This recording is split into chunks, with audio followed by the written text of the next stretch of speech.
All right, we'll try again. Gross domestic, just Oh, inside the country, the national has to do with over like exactly. international? Yep, you got it. And think of it as a pie. Yeah, good job. Way to go. Here, I'll try to draw a picture. So, Do it. He didn't know watch him. so think of it as a pie. We usually talk in terms of the gross domestic product because it's everything domestically, everything that's produced on our soil. Gross national product is everything produced by an American-owned company. So other countries like Canada has a GNP and a GDP as well, but it'd be Canadian companies or a Canadian, Iran, France, they all have them. But in the United States, so 18% is 5%. So about this much of the pie is healthcare. It's a lot.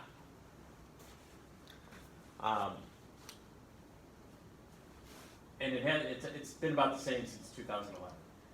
And it's growing because our population continues. Yep, go ahead. Are there other sectors that are bigger than healthcare?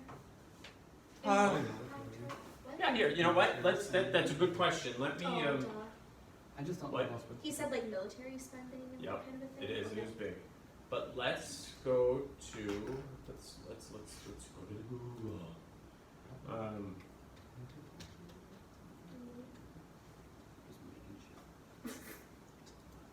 Big words.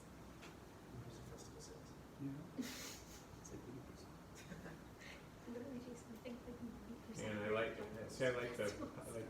pie chart.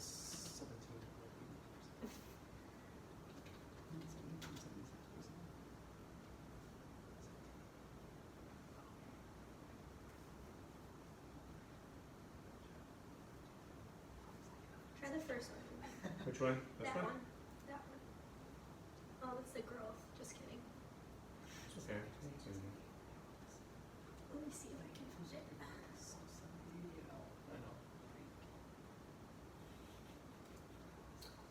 Should have anticipated that. Well, yeah, if you find one, let me know. I found one for 2015. Well, that's fine. Okay. Medicare. Oh, this is spending. Just kidding. Well, I'll find it. yeah, you can find it. But education is gigantic. You'll find one. We'll look at it. But healthcare will continue to grow because the consuming population.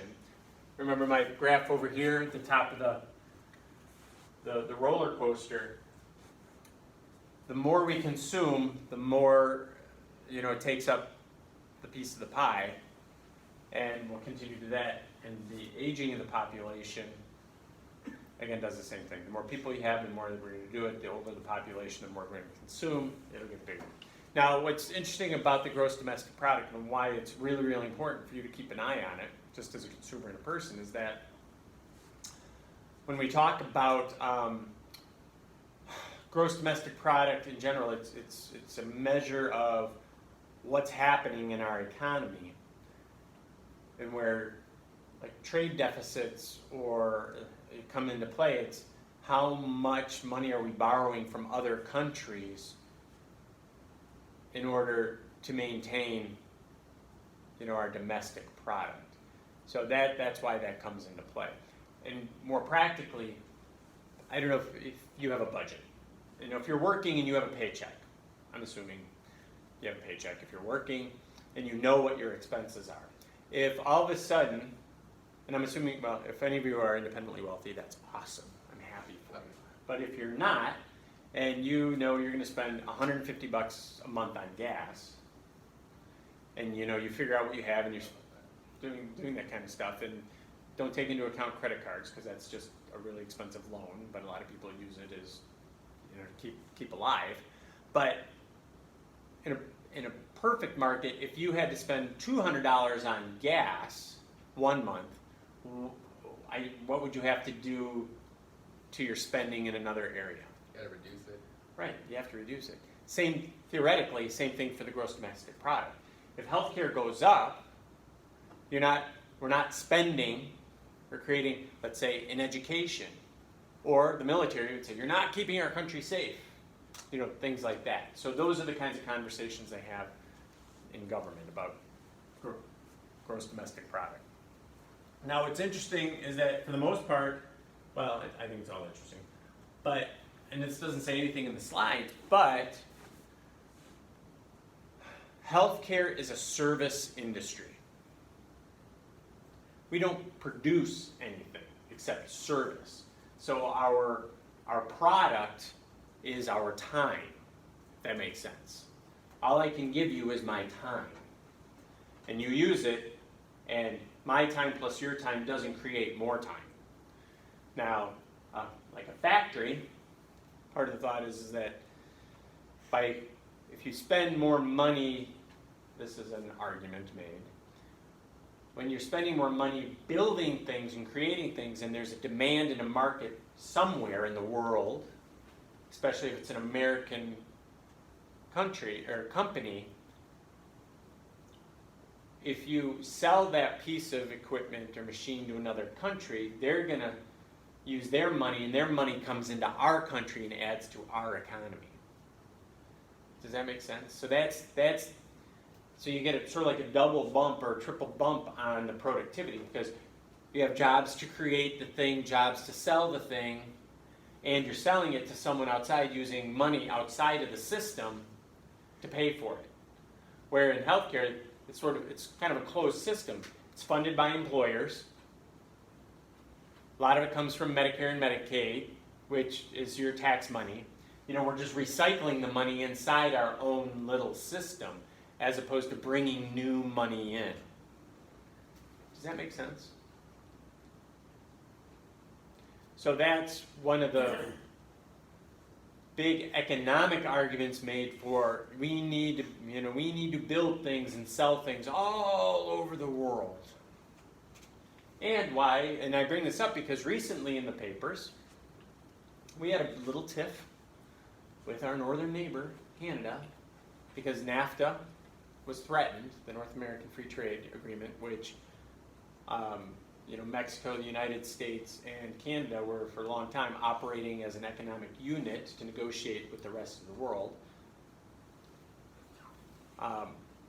As a unit, the thought was because we're all connected by land, we can be stronger by working together like we're one economy and all that kind of stuff, and sell to the rest of the world, and it should be good for all of us. When Canada got cut off, they're like, well, hold it. That not only did it cut off some of the stuff that they wanted to sell in our country, but it also cut off relationships that were in place with other parts around the world, because they were tied to the United States and Mexico. So, I don't know if that's helpful or not, but at the end of the day, it's all connected. Everything's connected. Whether it's service or healthcare or manufacturing, especially in a capitalistic model in which we live in, it's all connected and oftentimes measured in money and economic output. But if I keep talking like that, we'll never get through the slide. So, all right. So I'm going to buzz through some of these relatively quickly, and I've got key slides that I want to hit. When we talk about health service professionals, this is a smattering. This is what they are. I don't know if you probably already knew this, but physicians, nurses, pharmacists, chiropractors, educators, social workers, anyone in the allied professions, technically are your professors. Technically, I'm in the healthcare professions. Go ahead, as an administrator. Did everybody do the quiz? I was going to ask a question about the quiz, because... Quiz for it? Yes. Yeah, go for it. It was about allied health professionals. Yes. And the question is if physician assistants are allied health professionals. Why are they allied health professionals? Because they're not. Assistants? Because they don't have a doctorate. Yep, they're not licensed. Because I kind of figured out it didn't fit in like those categories. Yeah. So, okay. Yeah. Yeah. So would they fall under they would fall under the non-physician practitioner category, Correct. right? Okay. Yep. Okay. Yep. Does that answer your question? Yeah. Good. Okay.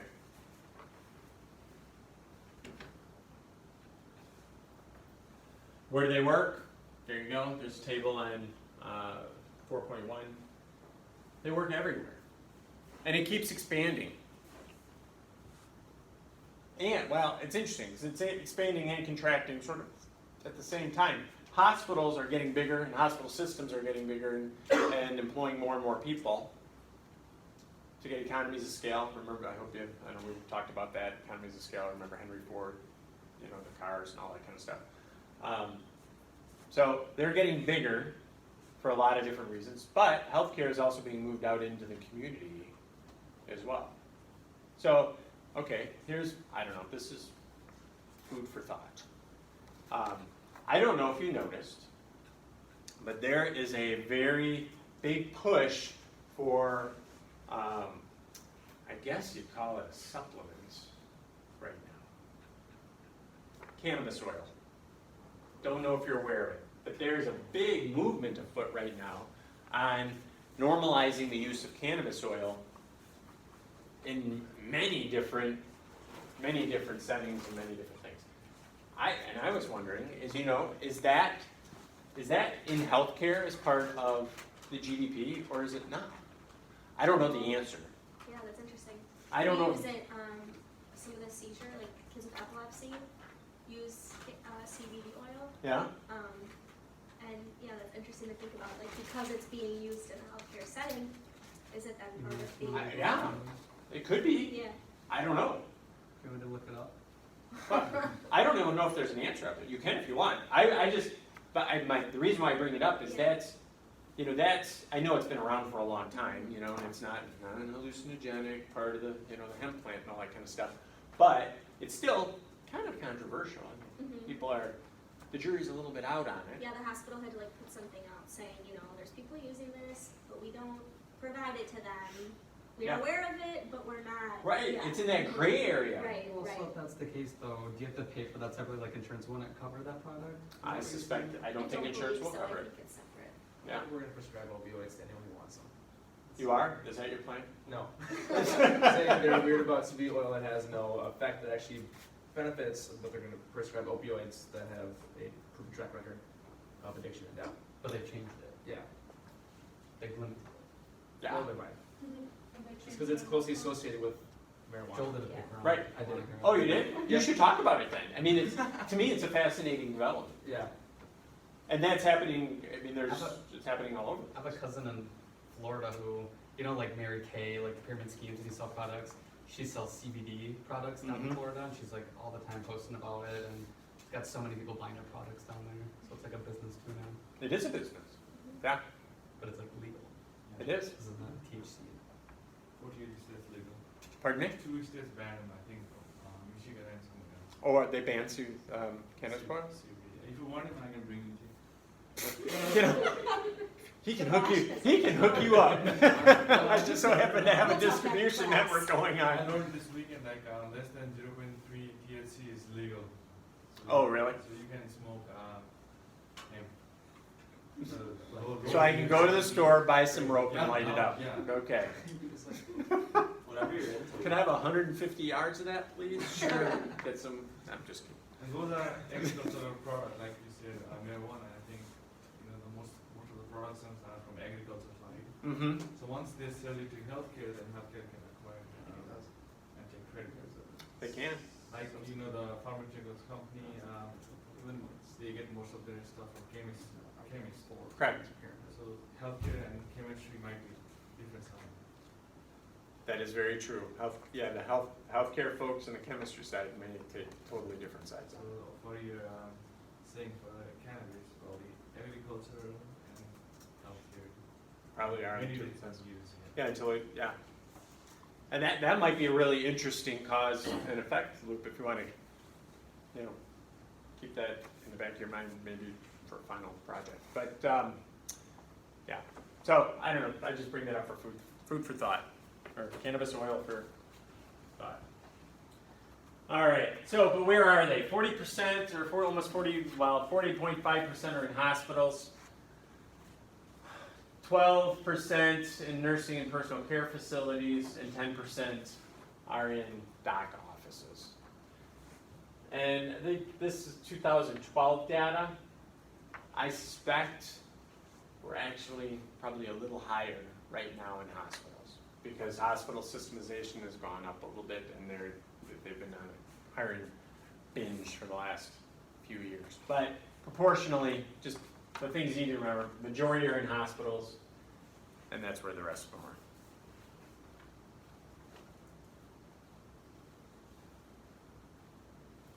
All right, this is slide 9. Okay. Physicians.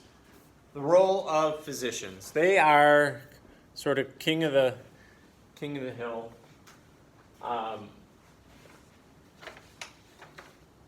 If you think, especially for primary care, their central role in evaluating the patient. That's a good way. One of the biggest power grabs, power moves, let's rephrase that. Empowering aspects of being a doc. Well, let me ask you, what gives a physician a tremendous amount of power? Other than that they've been in school a long time and all that kind of stuff. What are you saying? I was going to say that they can write orders from procedures. Bingo! That's exactly it. They can write an order. You are on top of it. You're just... I love healthcare. Don't we all? We all love healthcare. But that's exactly right. The fact that they can write a prescription or write an order, and you use it's like, you locked in the mall. They write an order, which then we have to follow. And that comes from the central role that they're the ones evaluating. The key word is medical necessity. A doc can say CBC is medically necessary. Insurance then might have to argue on whether they can pay for it or not, but they can say physical therapy, psychological therapy, or surgery or whatever is medically necessary. And they write the prescription, and that's like the golden ticket from Willy Wonka. The interesting thing too is like they have power over the patient, but like they also have a lot of power individually because like they can prescribe themselves things or like They can, but it's frowned upon. It's not. I've seen it done. Yeah. No, they can't. Yeah, but right. it is something. You know what I mean? Though, like it's not illegal. Right. They can do it. Where they will get a big eyebrow raised Yeah. are, what is it, Schedule 2s? Is that what it is? The Yeah. Yeah. addictive things. It's Yeah. like, ooh, red flag, red Right. flag. But But they yeah, have a lot of power. they do. Way back in the day, Over a people lot were of like, my things. friend's a doctor. They like wink. Wink. Yeah. You know what they mean? What, they're not optometrists? Is that what you're going Well, with? like they're a doctor, like they can get you the goods. Right, right. Yeah. But it's because they can write an order, so it's a big deal. So, and how do you become a doc? Well, you got to go to an accredited medical school. Remember, we talked about that in Chapter 2. You got to pass a license. Now, hopefully you know this by now, but medicine or healthcare in general is governed and licensed by the state. Like education. There's State Board of Education. So, just because you are practicing in Wisconsin doesn't necessarily you can go over to Mississippi and practice. It's governed by the state. There's usually processes and things like that to allow people to transfer or get licensure and things like that. And there's some states where there's reciprocity, where if you do it in X state, you're also able to do it in Y state. But it's, again, healthcare and health personnel, it's licensed by the state. Aren't most licenses like that, like Yep. nursing licenses, education, teacher It is. licenses? Yep. Generally, when there's a license, it's a state-based thing. There's a Tech lot of- licenses are like that too.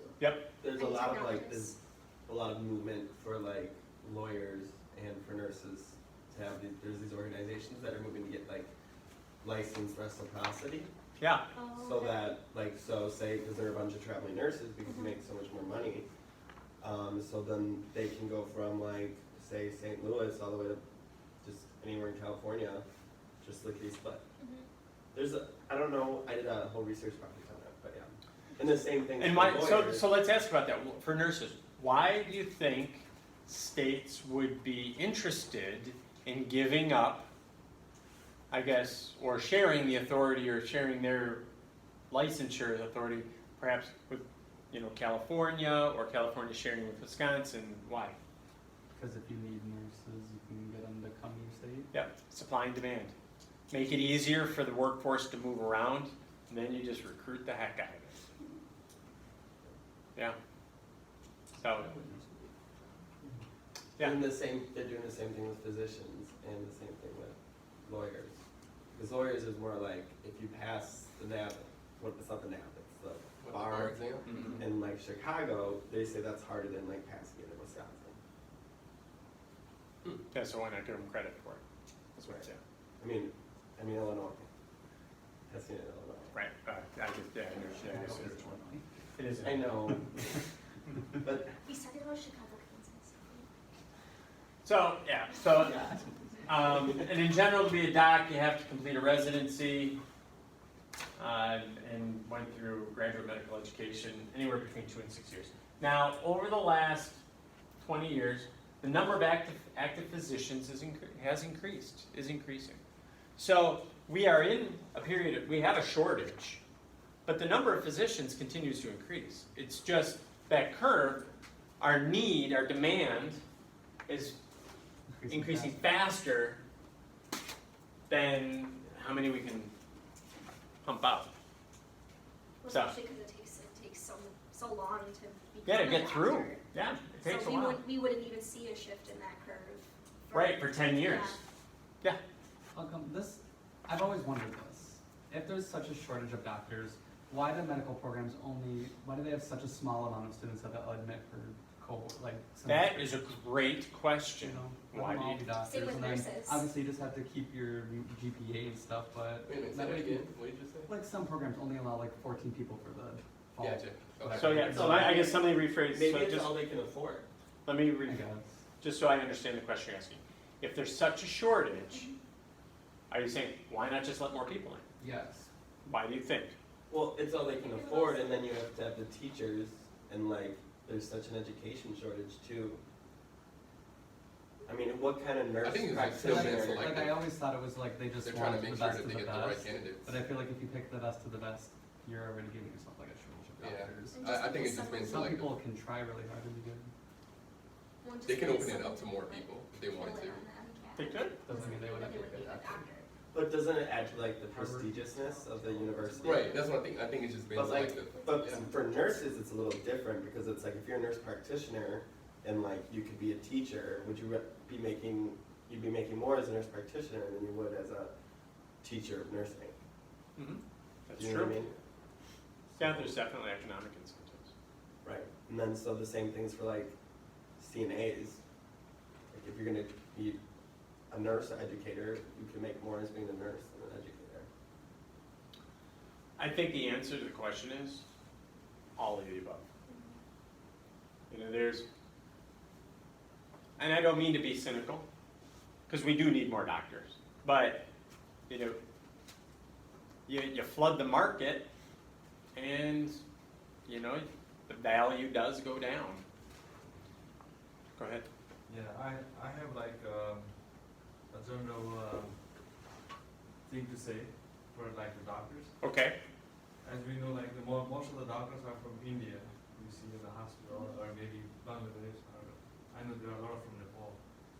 So over here, when they come, mostly they do residency for a couple of years, and then they get a good paying job. And for the country over here, for the state, they don't have to do any investment since they school or anything. They are already trained. So over here they come, and in less investment, you can get trained. Yeah, that's a great point. They come well trained. They just need to sit for the licensing exam, pass the exam and the test, and boom, ready to go. No expense necessary. That's a good point. Plus, I'm told, I don't know for sure, I'm told that they get paid more here in general. So, Oh, I feel like the US pays the highest, right, for like health grade? we spend almost the most. I Whether mean, or like, not for salaries and stuff. employment, yeah, that's what I was gonna say. You know, that's a good question. My gut tells me yes, that's true, but I don't know for sure. There might be other countries that pay docs more, but Well, I think we just have such a reputation for like technology and stuff. we do. Like, we have three doctors in my department are Indian and one is Chinese. Really? And they all, yeah, and they're U.S. still, and they all came here. You know, I think for those reasons, like they get paid more here, they have better access to Technology. Technology. and- Over there, correcting, over there, like, you, after high school, you can directly go from medical school. Yep. So, Oh. over there right now, it's like super flooded over there, like, we call it MBBS program. So, yeah, I have from my class, like, we had like 40 students, and then 10 of them are doctors. Oh, really? Yeah, and then, 5 of them are scholarship. So they pay $0, ₹0, zero money down to pay. So over there it's so flooded, so out of the pond, like, you need sprinklers. So if you That's interesting that like some they're go so Australia, some US and Canada, they're everywhere else. Yeah. Just anywhere where they can get a job. They wanted to go. Even though if they stay over there, it's so flooded, demand so much, so they won't get. So they don't get paid as much. But whoever makes money over there, like last time we were talking about, you work at neuro department. I mean, we studied neuroscience. So a few years ago, a doctor died in Nepal, and then when he was in Scotland, he did 500 surgeries in 1 year. Head surgery, How many? 500. in 500 1 year. surgeries in 1 year. 1 year. So he's averaging. So he a little- he went back. one or He two got a a day. pretty good job from US and everywhere. So he went back and started. So if you can get established yourself, then they'll go back. Mm-hmm. But if you go right now, then you don't get paid. So most of them are for money. Interesting. Yeah. Yeah. Yeah. Yeah. So I mean, I guess I missed what was being said, so I don't know where this conversation is going. all right. So there are two types of docs in the world. You had the back. Do you want? Are we taking the conversation in a different direction? We're good. No, we're good. Okay. Thoughts Excuse me. Over here. Pardon me. It's just some really deep thought conversation. Deep. I understand that it's a compelling topic. Very, very engaged. It is. Yeah, very compelling. So there are two kinds of docs. Generally, you have MDs and DOs. You can read the stuff as well as I can. MD is the more traditionally thought of versus osteopathic docs. Can DOs still prescribe medicine? Yeah, well, great lead-in, because that's all I was going to say. They're both completely accepted. They have to pass the same exams. They have the same rights and responsibilities. It's really the basis of their practice philosophy that makes them different. One of those is like an easier path though, right? If I remember this correctly, like one of them you have to do a little bit more than the other. As far as that. I think easier is a subjective term. Osteopaths have a more holistic curriculum to follow. But they have to study the same stuff, take the same tests. And actually, I don't know, some may say osteopaths actually do a little bit more, I think, because they still have to pass the same tests and do the same licensing. It's interesting to know this now because one of the radiologists in my department is a DO, Oh yeah? and his main focus is like musculoskeletal system. And I never knew why, but Why? I didn't realize that that's the main focus of their like curriculum. So slide 11 just basically summarized, osteopaths. Preventative medicine, diet, environment, other factors. Less than 6% of physicians in our country are osteopaths. So why would you choose one particular field over the other then, if they do about the same? Practice philosophy. Yeah, demand. So like if you're a chiropractor, like you're gonna be most likely an entrepreneur. But no, just between like the MDs and the DOs. Yeah. Why would you choose one over the other? Well, you get employed by a hospital if you're a doctor. Well, DO's DO is a doctor. We're talking about I mean by doctor. the osteopath, it's more like, They're both doctors. well, okay. Chiropractors are a different, like, they have their own degree. They do. So I'm trying to figure out like if Chiropractors- Oh my God, you guys. Chiropractic is a completely It's like a separate DC line. or something like that. And there's I think 40, maybe 42 chiropractic practicing philosophies documented, but there's a tremendous amount of So you're variation. telling me a doctor or osteopath isn't a chiropractor? No. Correct. A doctor, yes. that's what I was wondering. Mission So I was accomplished. like- You learned something today. All right, let's call it a day, right? If I had a mic, I'd drop it. Boom, we're on. But here's the question that I have though, it's like, Go ahead. so if I'm going to Thank medical you. school, why would I choose to be an MD versus a DO or vice versa? Like, what's the difference in that sense? I think it would be practice philosophy. Here, just let's go back one slide. I mean, osteopathic is, again, I've never been to osteopathic medical school, but it's a holistic approach, God bless you, Thank you. where prevention, and which includes diet, environment, and other factors, are included in the education. So the expectation in the education is you're going to look at a holistic interaction. Oh, man, okay. Causal loop, looking at the system includes versus just the science of looking at bacteria and looking at injury and disease, which is very scientific. You know, MD is really a science, hard science-driven path. DOs have take the same hard science things, but they also are looking at other things that might contribute to health, like diet, environment, so the social determinants of health, those things that we're talking about. What makes it less, you know, why is the environment harsher today, and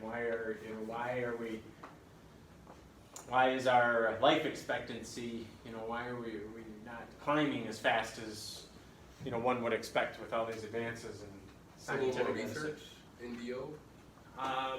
Yeah, in these areas, definitely. Do you think as we see an increase in like community-based care and home health and like preventative medicine, do you think we'll see an increase in the amount of DOs? Like the amount of people going into, You know, I don't know. That's a good question. like just because. You know, of just the- from a general philosophy, I think, well, I wouldn't mind going to a doc that was, you know, holistic and looking at my Right. diet and all that kind of stuff Well, too. there's such a focus on that right There now, I is. feel like. There really is. What's interesting though is like I have a cardiologist. I know I share way too much, you know too much about me, but I have a cardiologist. And he's an MD, but he's taken really a DO path. He was an invasive, high level, you know, cardiologist of some sort, but then realized that, he felt he could save just as many lives, really is, oh, my slide's gone, but looking at diet and exercise and behavior. So for him, he took a step toward, in his mind, primary care by just being a cardiologist. Because you look at his wall and he's got all these different diplomas on it, and he's a relatively young guy, but clearly he's made it through a lot of schools and Yeah. studied a lot. But he's really adopted a more DO philosophy, and he freely admits that. He said, you know, I know what he was. He was an emergency room cardiologist. So something really bad happens. He's the one they call in the middle of the night. Okay, we got to do surgery, and he's a surgeon. So he would be doing heart surgeries on car accident victims and stuff like that. But then he, you know, after 15 years in practice, he's like, you know, I can save just as many lives, you know, helping, you know, guys like me live a little longer by, you know, changing diet and stuff like that. So. I don't know if that answers your question, No, it but does, yeah. yeah, So could they be surgeons too, DOs? sure, definitely. Yep. So generalists and specialists. I'm on 12. Oh, what's a generalist? What's a specialist? Okay. Difference between primary care and specialists. We use those terms a lot. Primary care,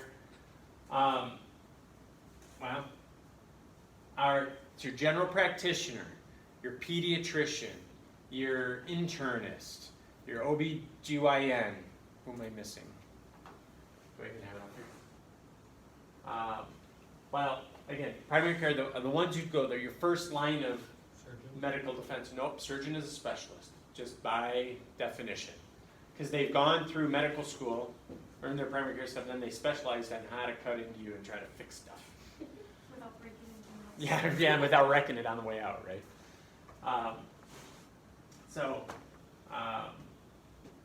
Generalists and specialists.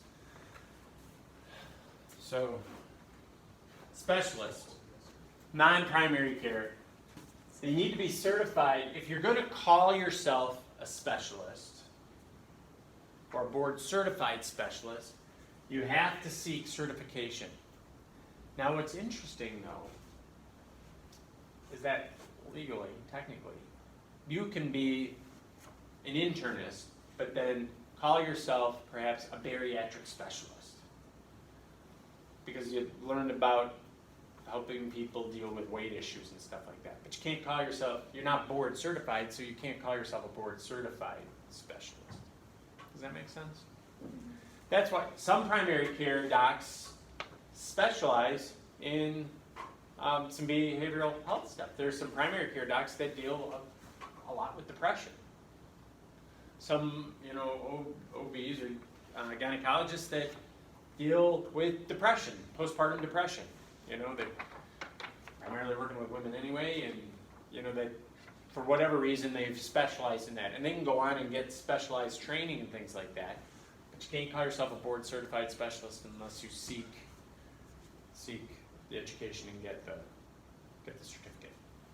So, more years of advanced training if you want to be certified, and you have to sit for tests and keep your continuing education credits up to date. Oh, this was the slide I was looking for. Here are your basic specialist and primary care groups. Your internal medicine, OB. In general, when you go to medical school, you got to pick a path. And these are the paths on slide 14 that are the basic menu of options. To get you through medical school, what do you want to take rotations in? Then I would go into surgery. Would you? Mhm. Why you like I think it'd be cool to like open people up and see if that's I stuff. think that'd be so cool. They run I've inside. never do it. Just I keep just the think- tools in there. I don't know if I would trust myself. Well, that's why you wouldn't. So open Yeah, it high up, level like, of confidence. the guts and all that? Did anybody do the undergrad in health administration here? Oh, not here. In pathophys, Yeah. how many semesters is it? Well, it's 5 credits, but it's like, I took it all over summer, Is- so it's just one. Is there a lab associated with it No. anymore? Oh, when I went through, Anatomy, there's a lab. That's what I did. because when I went through, it was anatomy and physiology, and it was 2 years, and a whole semester was a lab, and Oh. we did cadaver work. I don't know if you guys did. No, I wish Where we did you go to school? You went to school here? Undergrad I did. That's only gross anatomy, and I think it's only for the undergrad that does it as kinesiology students. Oh, really? I wish That's it the one was Because that was, because we did cadaver work for a whole semester, and we dissected a whole bunch of different things. It's How do really they cool. preserve them? Formaldehyde. It's Stinky just like a whole pig. pig. Like when they put a Have you ever pig- dissected anything? Yeah. Yeah, it's So like a whole chemicals. body? Yeah, Formaldehyde, oh yeah. yep, drain it. Put it in there like Yeah, pig's gross. Yeah. That's cool. Pretty That's much. crazy. That's how they do it, I don't know. When we Yeah, this- Oh, this is the part of the plant where we formaldehyde the bodies, and it's just like a million people in tubes. Did you just use formaldehyde as They a just, verb? they just use them, they just get Picky them. did. Formaldehyde, They the just get bodies. them from, they just get them from, Oh. they just get It them was from pretty cool animals. though. What's that? Labs where we get to open, people kind of like look inside and stuff. Yeah, I mean, we were Just taking from, like, organs out, and I mean, they were all already fully dissected, so, yeah, but, we could take out the heart, Yeah, just reach there's it the right heart, up. Not just science, but. here's the brain, I was kind of grossed out at first, to be honest with you, but after a while, I got kind of used to it. Once you get used to the smell, I think you're good. The The smell is kind of overwhelming. Formaldehyde is a very strong Yeah. fragrance. Fragrance. And you- Put it easy, it's easy to put that way. Would you donate your body to science? Sure, if they want it. Better than They wasting house want space. it. I don't know, Sure, why not? I'm an organ donor. Selfish. So I guess, I'm an organ donor, but that's not really science. I guess I never really thought the difference, but I don't know. Sure, I guess I wouldn't have a problem. But I guess they have to talk to people and the families and stuff like that because, all of a sudden, hey, that's Aunt Sally. That's a problem. That's a little freaky. All right, so we digress. We'll get back to it. Difference between primary and specialty care. Primary care, what slide are we on? 16. It's not only what those lists were. Primary care is meant and thought of around how much time they spend and what they focus on with the patient. trying to figure out what's wrong and try some things, before you escalate up the specialist route. So, does that make sense? Where in our system, and we've been working on this model for many years, and we've tried to manage it through the hospital side, and we've tried to manage it through the insurance side, but people hear and talk about HMOs, right? I mean, a health maintenance organization. When I was just getting out of school, HMOs were new. And we called them, we had gatekeeper models, and it was a very, very strict gatekeeper model. So it was that everything under the insurance plan, if you wanted insurance to cover it, had to go through the primary care physician before you got to see anybody else.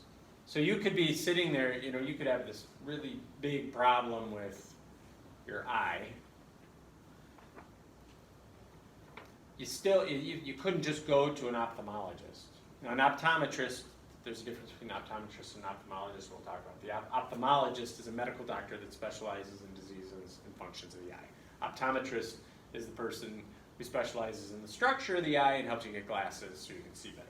So that's a difference. But an ophthalmologist, it's like, okay, something's really wrong with it, your eye, you still got to go to the primary care doc. They write the order, so you made it through the gate to get to the specialist. And there's been variations of controlling that for years. That used to be one of the biggest questions asked. Do I have to see my primary care before I go see my specialist? Especially during enrollment and stuff like that. What if you changed plans and changed docs? Some people already had established relationship with specialists because maybe they had diabetes or some other chronic illness. Do I always have to go through my primary care? And that was a big dissatisfier. Go ahead. But if you didn't have a primary care physician, would they make you set up an appointment to get one first? They would make you get one. Yep, and you'd have to have a primary care doc listed in your record, because the other part of it is then the expectation of the specialist was to send the primary care doc the information about what was going on, because they were basically your coach. They were your health coach, and they're supposed to be your coach, and if you're the quarterback, they're going to help you organize your team, to get you down the goal line to live to 95 years old or whatever your goal is. So, primary care is longitudinal in that that's what I meant by, I was using coach, but advisor and activist, they're meant to stay with an individual long term. Where a specialist is you're in, you're out. You go, you have surgery, you may or may not see that surgeon again after you do your follow-up. It's not meant to be a long-term relationship. Primary care is meant to be a long-term relationship. So that's a big difference. They spend a lot of time in outpatient. There used to be a time where your primary care doc, if you were in the hospital, they'd do rounds. They would come and visit you in the hospital. I know, the look on your face, you're like, oh my gosh, that is a foreign concept. No, that used to be how it was. But then, the specialty of, hospitalist became prevalent. Because hospitals are so complicated and the relationships are so important, the theory behind it is that the primary care doc will hand off that coach advocate role to a hospitalist while you are in the hospital, and then they'll be your advisor and advocate for your whole stay in the hospital. So for them, long term is however long you're in the hospital, for the hospitalist. They really do focus on primary care stuff, but again, quarterback and helping you quarterback for the specialists that you have to see while you're in the hospital. And then the theory is, it's not even a theory, when you get discharged from the hospital, that relationship is over and you're handed back to your primary care doc, which usually has an office outside the hospital somewhere else. Might be close to the hospital, but it's not in it. So just to show you how things change over time. Anybody familiar with St. Mary's Hospital down the street? A little bit? I work there. You work there. Okay. You know the front entrance to the hospital? When I was in college, when I was your age, The only hospital we had was the Cloverleaf one. And there was a square, Is that the original hospital? there was a square medical office building that sits where the new hospital is now. And it was a physician office building. Actually, that was one of the jobs I had one of my first jobs is I managed that building, so leasing and stuff like that. But the big draw was fill that with primary care docs and some specialists, because primary care docs wanted to be close to the patients that they admitted in the hospital so they could go do their rounds and still come back and have office hours and see patients in the clinic. And there was cardiology and stuff like that in there too. But with the advent of hospitalists, that could be a good cause and effect thing too. Whatever happened to physician office buildings connected to hospitals? Well, We still have some of the same areas. yeah, we do, but well, they're mostly St. Mary's employees now. Yeah. Where I was leasing to unaffiliated, they weren't employed by the hospital. They were just external docs that wanted an office nearby. But I know it's just. But the market changed. The model of healthcare changed. So now they put up another hospital. So areas of distinction for primary care. We talked about generally first contact. They still are managed to keep you behind the gate or let you through the gate. It's a long-term relationship. Primary care is really meant to be able to address all of you. And statistically, it's something like 75% of the ailments can be generally treated effectively by primary care physicians. But your Nana has something wrong with her, and you love your Nana very much. Would you be satisfied with just having your primary care doc or her primary care doc treating her? Yeah. Good for you. That's awesome. You get a super gold star. Most people will be like, well, hold it. I need a specialist. Like if she's got super bad headaches that are going on, well, Right. I want her to see A neurologist. Yeah. Exactly. Yeah. That's exactly, thank you. Yeah. That's exactly the path I was trying to go down. Didn't your parents ever tell you that, like, if you got fell in the game, rub some dirt on it and get back in the game? All right, have a drink of water. Yeah, but Get like, back if in there. You know, it depends on how serious you think it is. Yeah. And if it's long term, you want them to. You got it. Got it. So, okay, this is a preview. The deprofessionalization of physicians, which happens to be a causal loop project. Exactly what we're talking about there. There has been a big deprofessionalization push on primary care docs for those kinds of reasons. Because there's a bunch of neurologists, and of course neurologists know about headaches more than the primary care doc does. So That's what they specialize. because that's what they specialize in. And it reduces the professional perception of the primary care doc. Plus, It's already- there's Dr. Google. Yeah. Well, I That's- think a that's lot it. of the time now people just go to primary care just to get that referral. That's it. I need it. I And know you know, where I need and to go. I'm with you. And you know what? Sometimes I feel I can totally understand why a primary care doctor like, Yeah. why fight it, right? Get out of here, back I to don't you. know, I like having one person that like other Yeah. doctors talk to, because if I go to like a GI doctor and then I go to a neurologist, they're probably not gonna talk to each other, Right. but they would talk to my primary care doctor. And that is the role of primary care, and that's great. But you're probably more educated in healthcare than the average citizen. I mean, you roll your eyes, but it's true. Yeah. I mean, and you kind of understand how the system is supposed to work, Yeah. and it adjusts your expectations of your primary care doc to be your coach and to be your advocate. But there are some people out there that don't care. They just want to know they're going to the best. And I don't know. Your Nana has headaches, right? And Nana's friend Susie says her neurologist is the best. And check the book, happens to be in the plan. All I really want to do is get to my primary care doc so I can go to this neurologist that Susie says is You awesome. pretty much know where they're gonna send you. Like, Yeah, if you say it's bad enough, they'll send you. they will. It's true. Yeah. But that's, it's interesting. Yeah. Because we are driven by consumer choice too, right? We are consumers, we have choice. So, that's, I guess I'll get off my soapbox on that one. All right. I mean, so we just talked about primary care, but specialists, generally, you still, for many specialists, especially surgeons and like neurologists and stuff like that, you do need an order from a primary care doc. But there's some health plans that say, you know what, maybe you don't. You know, if I go to a PT, physical therapy, because in Wisconsin, a physical therapist can do an assessment and see you without an order from a primary care doc. Now, any additional therapy beyond the first visit, you have to have an order. That doesn't sound like a big deal, but it's really huge in the therapy world. And in some plans, medical plans, if you do a PT and then they can even ask for an X-ray, and all of a sudden they see something that's really wrong, they may be able to kick you right to an orthopedist.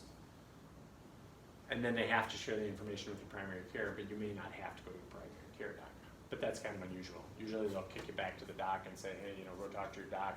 Or they'll call the doc and say, ask for a prescription on your behalf to get you to a specialist. So, there are ways around it. But in general, specialists have to have some sort of relationship with a primary care doc somewhere. That's what I'm talking about. Episodic, more focused, more intense. Again, specialists in general aren't looking for that long-term relationship with you. They're just not. Do you think that's why a lot of people want to be specialists? You are skipping ahead to what is the allure of being a specialist versus a primary care doc. Hold that thought. Yeah. The answer for some is yes. For some it's yes. Pause. Yeah. But see, you're on it today too. Good job. So they're limited to an illness or an illness episode. Your relationship with the specialist is for the spell of care around that disease or illness or episode. So for an orthopedic surgeon, it's if you have surgery in your future, it's around the replacement of the knee, the rehab of the knee, and you're done with the knee, boom. Care is over, you break up, okay, all of a sudden, you blow out your other knee, well, all right, you're dating again for that period of time. That's how it is. And it's well, you might be, I don't know, it might be more than just dating for a while, because you got a lot of stuff going on, knee replacements, hip replacements, shoulder replacements, especially in orthopedics. You'll be with them for a while. Cardiologist, there's a specialist that someone may have a long-term relationship with. If it turns out you have some sort of heart disease, then, theoretically, you're working in tandem with your primary care doc, and they're communicating back and forth with each other.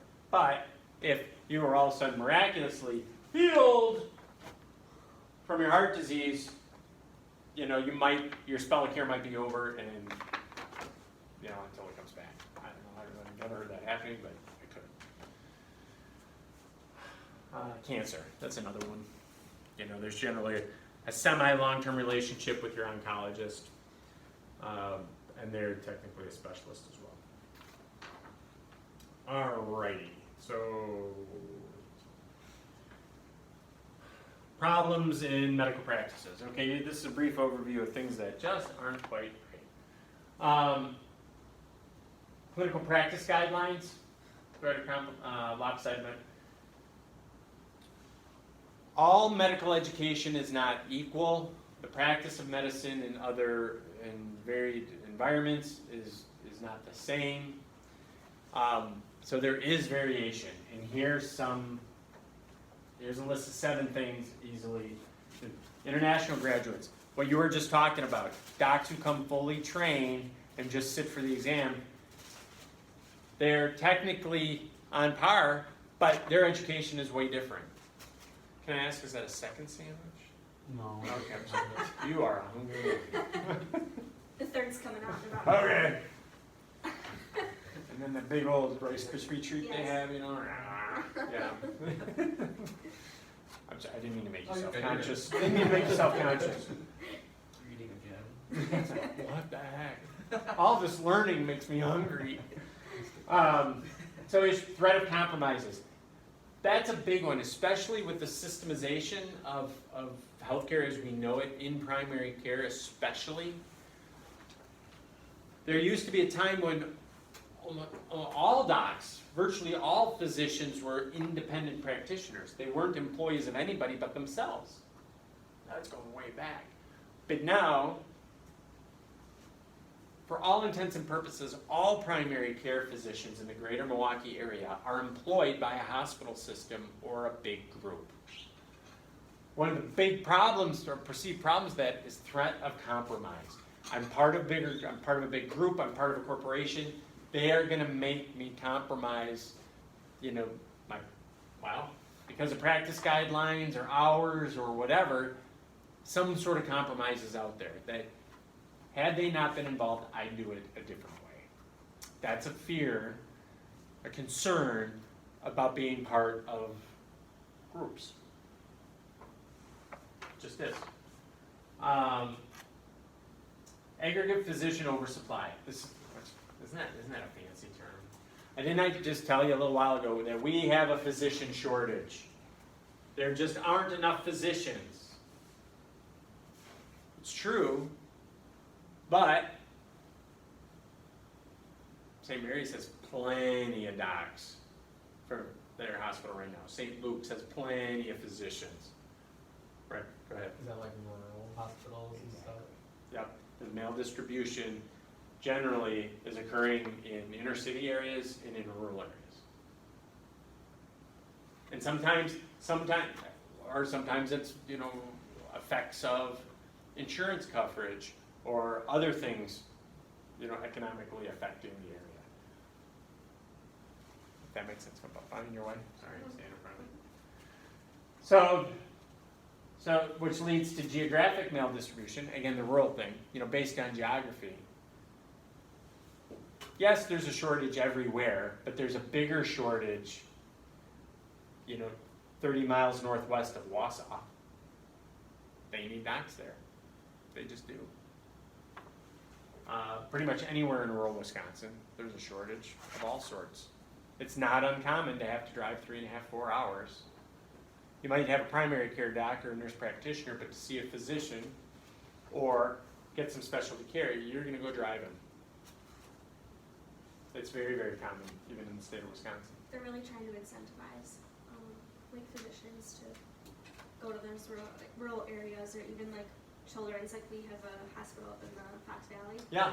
And they're trying to Get people to go there. decant some of our people up Get there. up there. Yeah, just make it easier for patients. They are, which is a big incentive. There's an incentive in there for hospitals in those rural areas to affiliate with metros because of the promise of the thought that, we're going to get some ear, nose, and throat specialists come up here from wherever. Or, affiliating with Freighter in the Fox Valley to get some Freighter specialists just to come up and spend time there. Or even over to Madison and get folks from Madison to come on over. That's one of a driver for people to affiliate and become part of hospital systems. They're starting to look just okay, you can go up, if you go up 2 days a week, that'll help us, and we'll give you this. Yeah, they do. It's just to get them to it's do like, something. what are you going to give me? Wow. Right, It's usually money. yeah. And then, so specialty mail distribution, which that's what you're talking about. Because even if they have, the thing is, even if they can get a good core of primary care physicians up there, and primary care physicians can take care of almost, 75% of what's going on, there's still that 25% of stuff that they can't. I think that's another reason too, MCW opened their Central Wisconsin school. Yeah, to get a hub. It's a hub Yeah, for to attract people who then want to live up get them there. to stay there. Yeah, that is, you're exactly right. Mhm. That's one of the things though too. It's even Milwaukee. I don't know. I live in Milwaukee by choice. I've lived in a bunch of different places around the country, so I came back to Milwaukee by choice. But people who came to Milwaukee from a rural area and then went to medical college in Wisconsin, or went to Madison and went to medical school get used to a certain level of accessibility for, well, patients, for one thing, but technology and all that kind of stuff, and they don't want to go back. They don't want to go back. So the central Wisconsin I thing. grew up in the country and I never want to go back. What's that? I grew up in the country and I never want to go You back. never saw? It's because you came here, you saw the allure. I mean, I wanted to get people before you left. Yeah. Oh, really? Where in the country? Like the country? My town was unincorporated with like a population of less than 100 people. Wow. And My hometown was like 1,200. then you went to the big city. So your mom, your mom's brother. No. Just kidding. Hey now. Jeez. Sorry. That's not That's not nice. All right. Not a kid. Yeah. Arkansas. Yeah. But that's not uncommon. I mean, people There's more opportunities too for jobs and everything. There are definitely in the city. Definitely in the city. Which is then the same allure for a period of time when I had my own gig going. I'd recruit heavily out of UWM, and there was this. All of a sudden, I could predict it that I'd hire someone. God bless you, and it would usually be the person that usually do this. I'd hire I don't know. How old are you guys when you graduate from undergrad or graduate school? 22, 23. So they'd be with us for 2 or 3 years, and then they'd move to Colorado. And no, for 3 years, I kept losing people to Colorado. So I'd actually, in the interview process, say, do you have any connection to Colorado or out west? They'd probably be like, huh? Huh? Why are you asking me that? Oh, you'll know. But it's the same thing, you know. He just said I'll 3 say years. 3 years, just be like, boop, oh, Yeah. I'm gonna move to Colorado. Well, because they get, they figure out, oh, okay, I finally know something. I have some good experience. I loved Milwaukee, but I went to college here. I've always So been many from of my friends have Wisconsin. left Milwaukee to go to Colorado. Right, Same. and it's just different, and it's young, and it's vibrant, and there are lots of jobs. They do. Now the grass isn't always greener, although there's a lot of grass out there. But a lot of people come back because but it takes them 10 or 15 years to realize that hey, Wisconsin wasn't so bad. So it happens all the time. We get a lot of people returning, like Yeah. who want to come home. They do. Basically, when they have kids and their kids are Yeah. getting more established. Did you notice people were staying in their jobs longer by asking them that and hiring people who? Definitely. Yeah, definitely. Do you think that you kind of entice them to move to Colorado because they're like, they never thought about moving there when you would ask? No, I was a good interviewer. You'd be like, you ever thought about moving to Colorado? And they'd be like, I didn't ask I them should point move to blank. I Colorado. asked, what do you do for what I'd ask is, what do you like to "Gotta go travel? tomorrow." Yeah. The big thing is, what do you like to do? Or do you have any hobbies? Do you like to travel? Oh, where do you like to travel? Oh, are you involved in any outdoor sports or any sports at all? Oh, you're a skier. Oh, you're Oh. okay. Don't call me, I'll call you. Yeah. Thanks. It is what it is. But I'm a firm believer if you have an itch, scratch it because you don't regret not trying. Because nothing's worse than I mean it's never happened to me, but I can only imagine being of a certain age with stuff going on, you'd be like, oh, I wish I would have tried living here or there. Because then I know, but it is what it is. So, but back to healthcare administration and not life planning with Rob Young. There's been a 173% increase of docs between 1950 and 1990. That's a lot. And in the 1997, because growth was going so fast, there was a thought that there would be an oversupply. This is a great causal loop example. There was a fear there were going to be too many physicians. So the government capped the number of residencies that Medicare would contribute money toward. So a residency program. Medical residents are physicians. They just haven't completely finished their education and graduated out to be completely independent. But they've been through their medical school and they're basically practicing in a practice. And residency programs get a lot of money from Medicare for hospital-based care and even primary care because it's a good training ground, and in general, they pay less. You know, they're paying medical residents a lot less than they're paying a physician who's out on their own, because they're paying the residency program, because medical residents get a salary.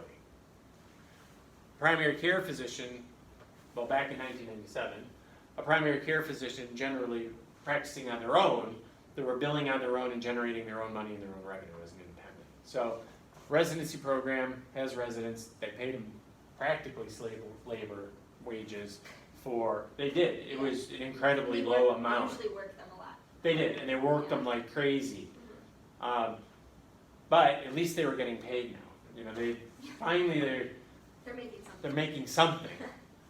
But yeah, the medical resident I lived with in graduate school, and he loved medicine, and he was going to be an he was going to be a pediatric ophthalmological specialist. So he wanted to work on babies' corneas. That's specific. Talk about It was specialty. incredibly specific. And he was, well, you know, and he was in school a long time. He was on his third specialty rotation. So, I mean, in that time, he seemed so old. You know, he was like 31 or 32.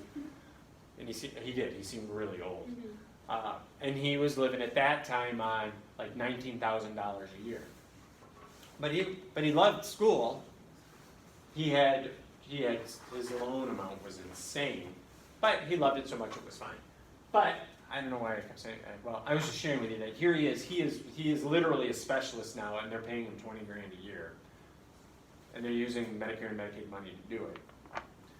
And they were worried about overpopulation, so they capped it. So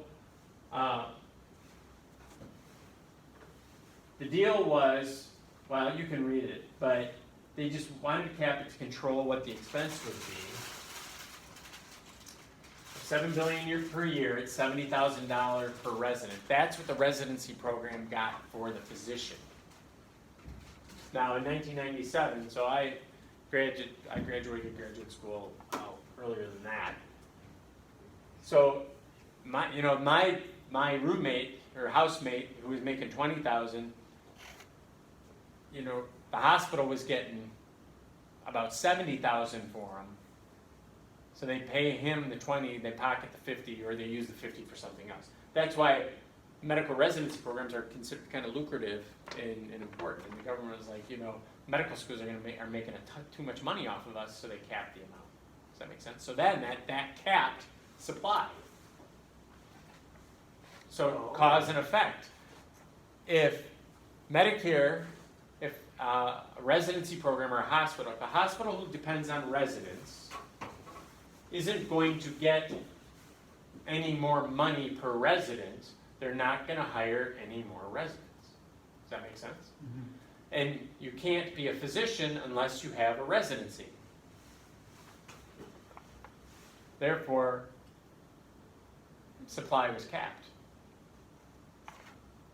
And that's not just for specialists, that's for everybody. That's primary care and everything. So, we saw the demographic train coming. Medicare was trying to control costs. One of the ways they did it was cap the amount of money they were spending on residents. They wanted to do good work with your tax money. So they said, well, hold it. You know, we are going to budget this, and we're going to limit what we're going to spend. Okay. But in effect, what happened, this has caused, now think of the loop, doop, doop, doop, doop, doop. What happened is the supply of physicians continued to go up, but it didn't go up at the same rate of demand based on population. So every year we got a little farther behind, and a little farther behind, and a little farther behind, and a little farther behind.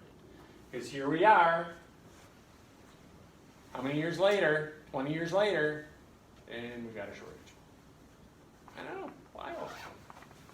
So, why do they do it? Well, unnecessary healthcare expenses, shortage, and maldistribution, surplus or shortage of physician to maintain the health status quo of the population. The Balanced Budget Act of 97 had a huge impact on physician supply in our country. That's the takeaway from this. Do you understand why? If you don't understand why, please don't, I'm not offended, I just did a bad job of explaining it. I'll try again. What was the statement that you just made? The Balanced Budget Act of 1997 was meant to reduce healthcare expense overall and protect taxpayers' money.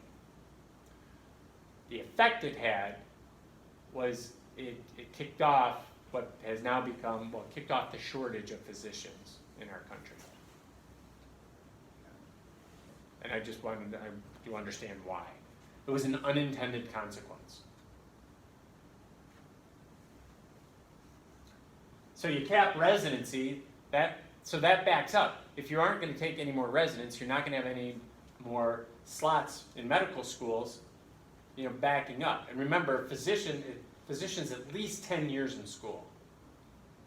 Okay, 4 years undergrad, 2 to 4 years of specialty, and then some residency, you're pushing 10 years. So you eliminate a medical school slot or residency slot, which then eliminates a medical school slot. That's a 10-year lag. Because you miss that, 10 years from now, you're not going to get a physician that would have been in that slot. Even if you add one next year, well, it's going to, does that make sense? It's compounding. It's like interest. It's a compounding problem. So now imagine every medical school, that happened to every medical school, every residency program across the country. We'll talk about the similar thing with nursing in a little bit. So then that kind of answers my question as to why schools don't accept promotion. Right. Yeah, it does. Because they don't want to get burned. So when they capped the residency, or there weren't, in some cases, if they'd eliminate a residency or eliminate a program, in nursing this happened a lot.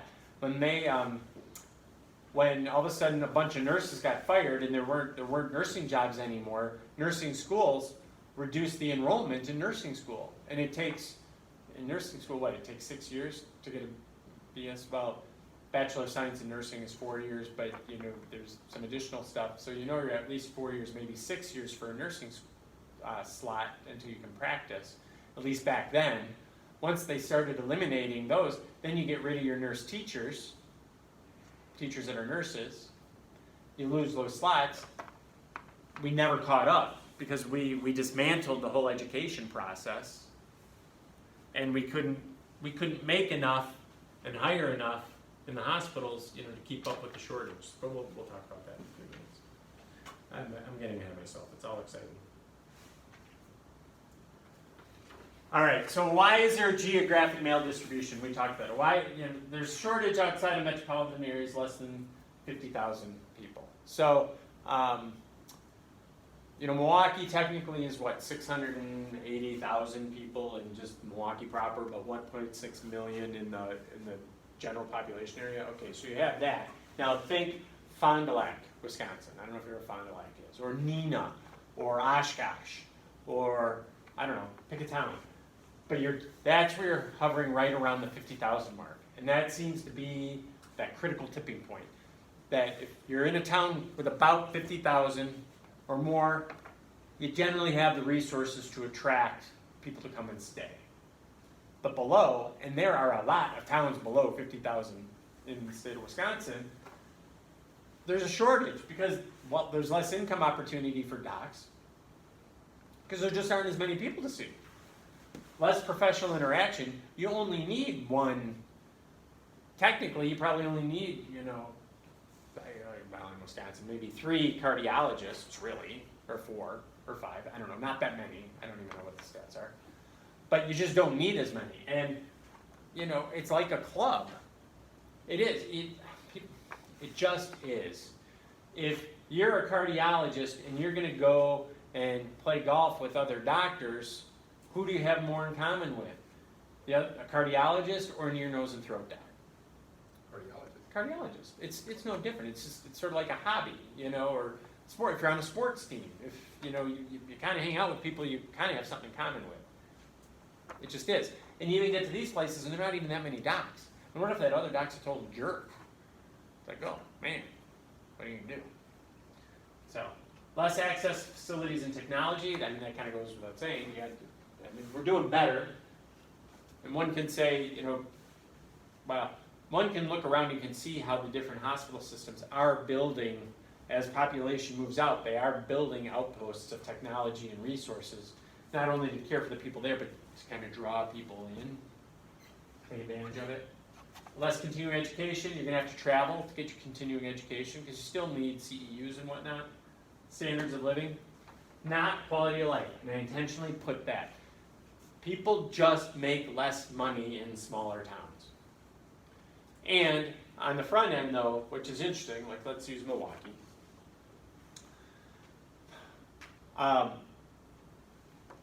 You live in a $60,000 house in Milwaukee. In New York, that might be, a $2 million house, like a condo. A $60,000 condo in Milwaukee is like a $2 million condo in New York. It is ridiculous. So you make $100,000 in Milwaukee. In order to I'm reversing it. The equivalent of that is you're going to have to make $600,000 or $700,000 to afford the same stuff in New York. But that's standard of living, the cost and the value of the dollar in that area. In general, it's thought that places, smaller towns, can't support the higher standard of living, which technically that's true. But, and I would say that even for everybody in the room, don't just look at that, look at the quality of life. What can you get for the dollar that you do earn? And there are some people that really do like the rural areas. They're okay that they don't have a Porsche dealership in town. Because they drive a truck. There's a Ford dealer. That's great. And I've got a kick butt F-150. And it's nice. What's that? My stepdad has an F-150. Yeah, but it's the Cadillac of, I don't know if you can say that, but it's the Cadillac or the Lincoln of trucks. They're really nice. But sometimes it takes a little while to get there. That's the difference between quality of life and standard of living. You can get land. If it's really important, you have a lot of land and you like the fresh air and all that kind of stuff. It's different. But in general, docs, they've been working really hard for a really long time, and they also have, most of them have a lot of loans. So money really does matter. In order to pay it off. Social and cultural diversity, less education for children. That's a real big driver. Docs have gone through very high levels of education. The expectation is their kids are going to too. The very rural areas, it's harder to get that kind of stuff. So, anybody from Racine? Greater Racine area? Down there by Kenosha. Kenosha. Have you ever heard of the Prairie School? Mm-hmm. Okay. Anybody ever heard of Johnson Wax? Yes. Or Raid? Raid the bug spray? Oh, yeah. Raid's gone. Okay. The Johnson family. Very wealthy family. Started Johnson Chemical Company. Made it really big at the end of World War I, World War II, because, chemicals and all that happens, right? So, really big company in Racine, Wisconsin. Now, this is a long time ago. Racine was not the bustling, attractive place it is today, where people are just, itching to get there. So, the Johnson family, very, very generous, but they contributed heavily to their community. Built parks, built things, built schools. They intentionally built the school. Anybody know about the university school here in town? Okay, U School is it's an ultra private school. That's where like the Bucks and baseball players, Brewers send their kids in because it's really expensive. It's very private, very, very, very exclusive. Where is it? Up in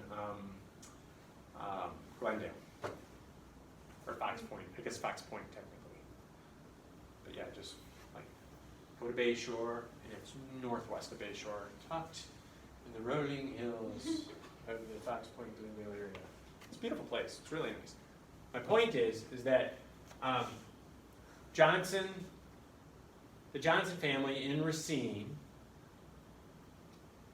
needed talent, needed chemists, needed business people, needed bankers and stuff like that. One of the biggest reasons why people weren't taking jobs at Johnson was because the quality of the schools in Racine. So they built the Prairie School, which it's an uber private school. It's an amazing place. And it's a great resource if you can afford it. 'Cause it's serious cash per year. It's more than what any of you are paying for college. To go to like elementary school, high school. Yeah, both elementary through high school. My fiance works at Case High School. Yeah, yeah. So your fiance can tell you what the tuition there is. But I'm 99.9% sure it's more than what you guys are paying in tuition. But regardless, wanted to attract the best and the brightest, willing to pay for the best and the brightest. So built a school that said, look, we have one of the best schools in the country right here, and it's exclusive and it's private, and you know what? You come work for me and I'll send your kid there. Or I'll pay you enough so you can send your kid there. Docs are very much the same thing. They want to send their kids to the best schools possible to give them the best opportunities.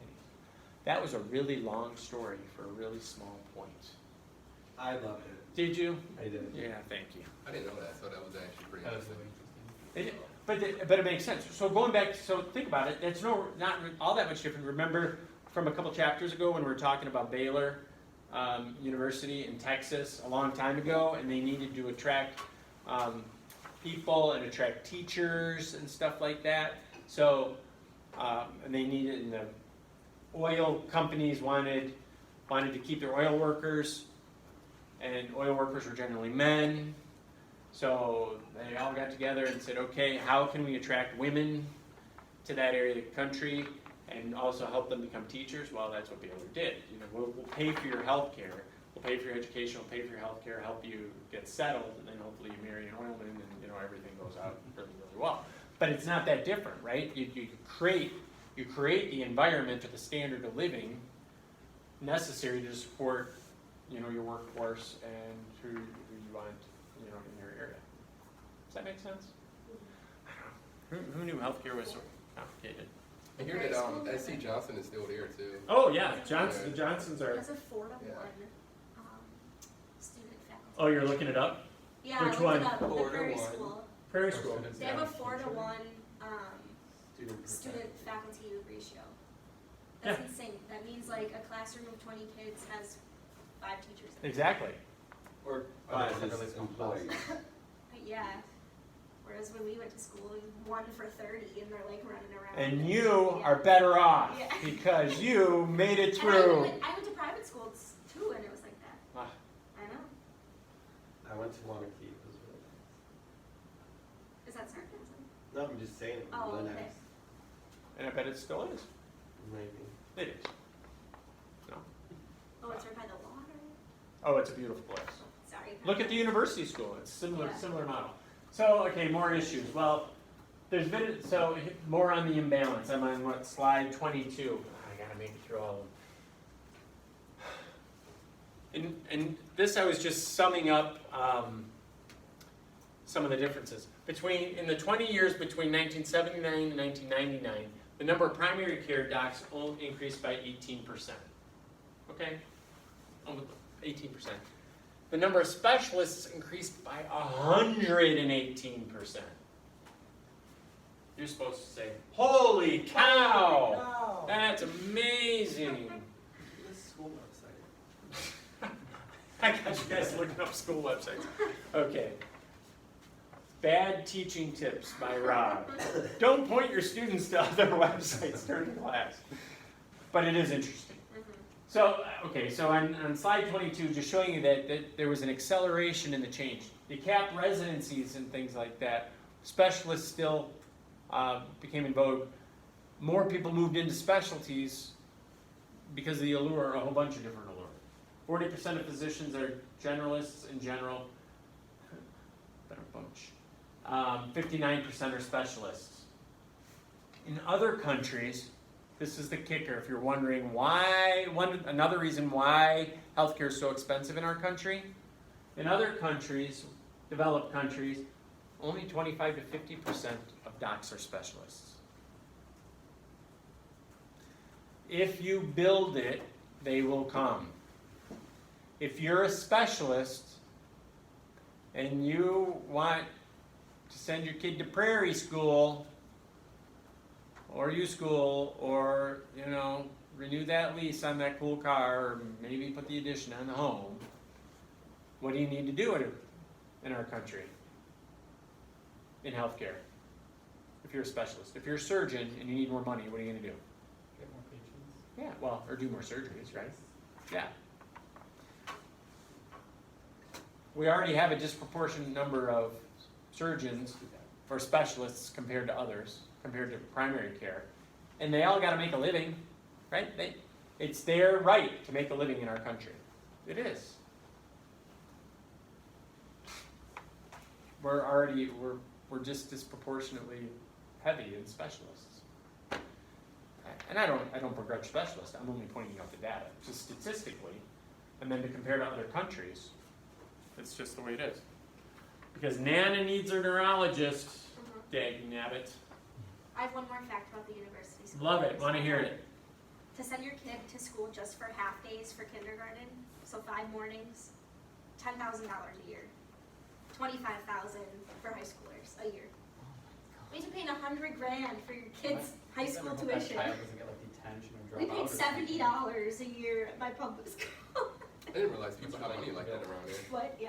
Holy smokes. Oh, Like if you're driven along Lake Okay. Drive. Where do you live in? Quiet wells. It's like, it's Where do you live in?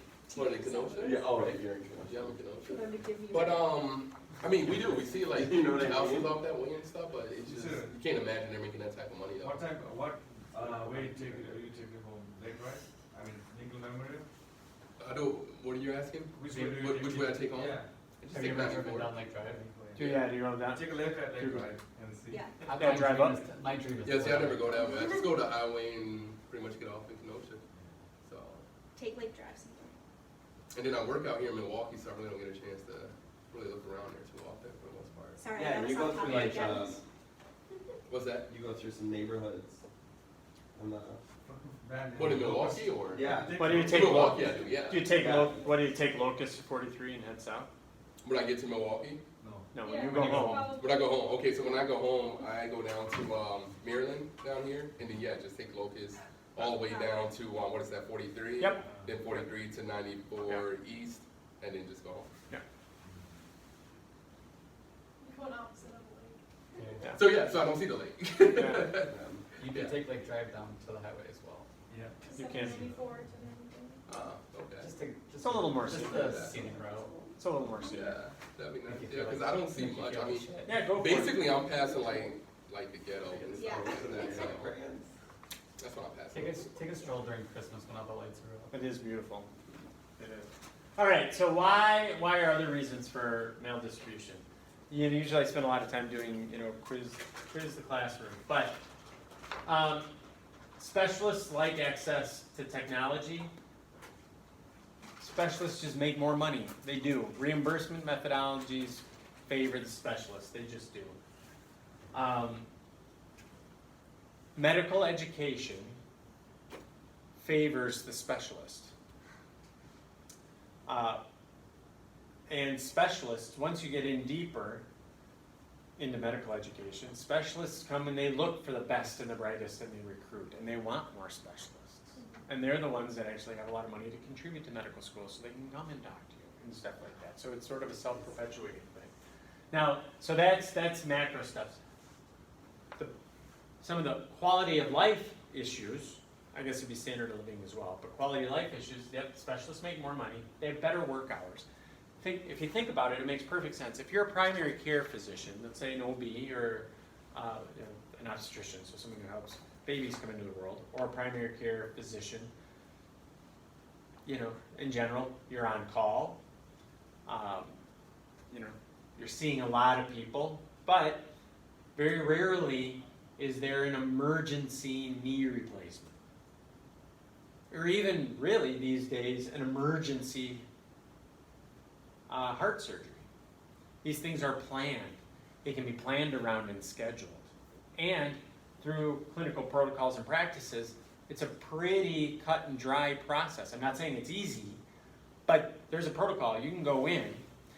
Did I share with you the my wife's hand surgery story?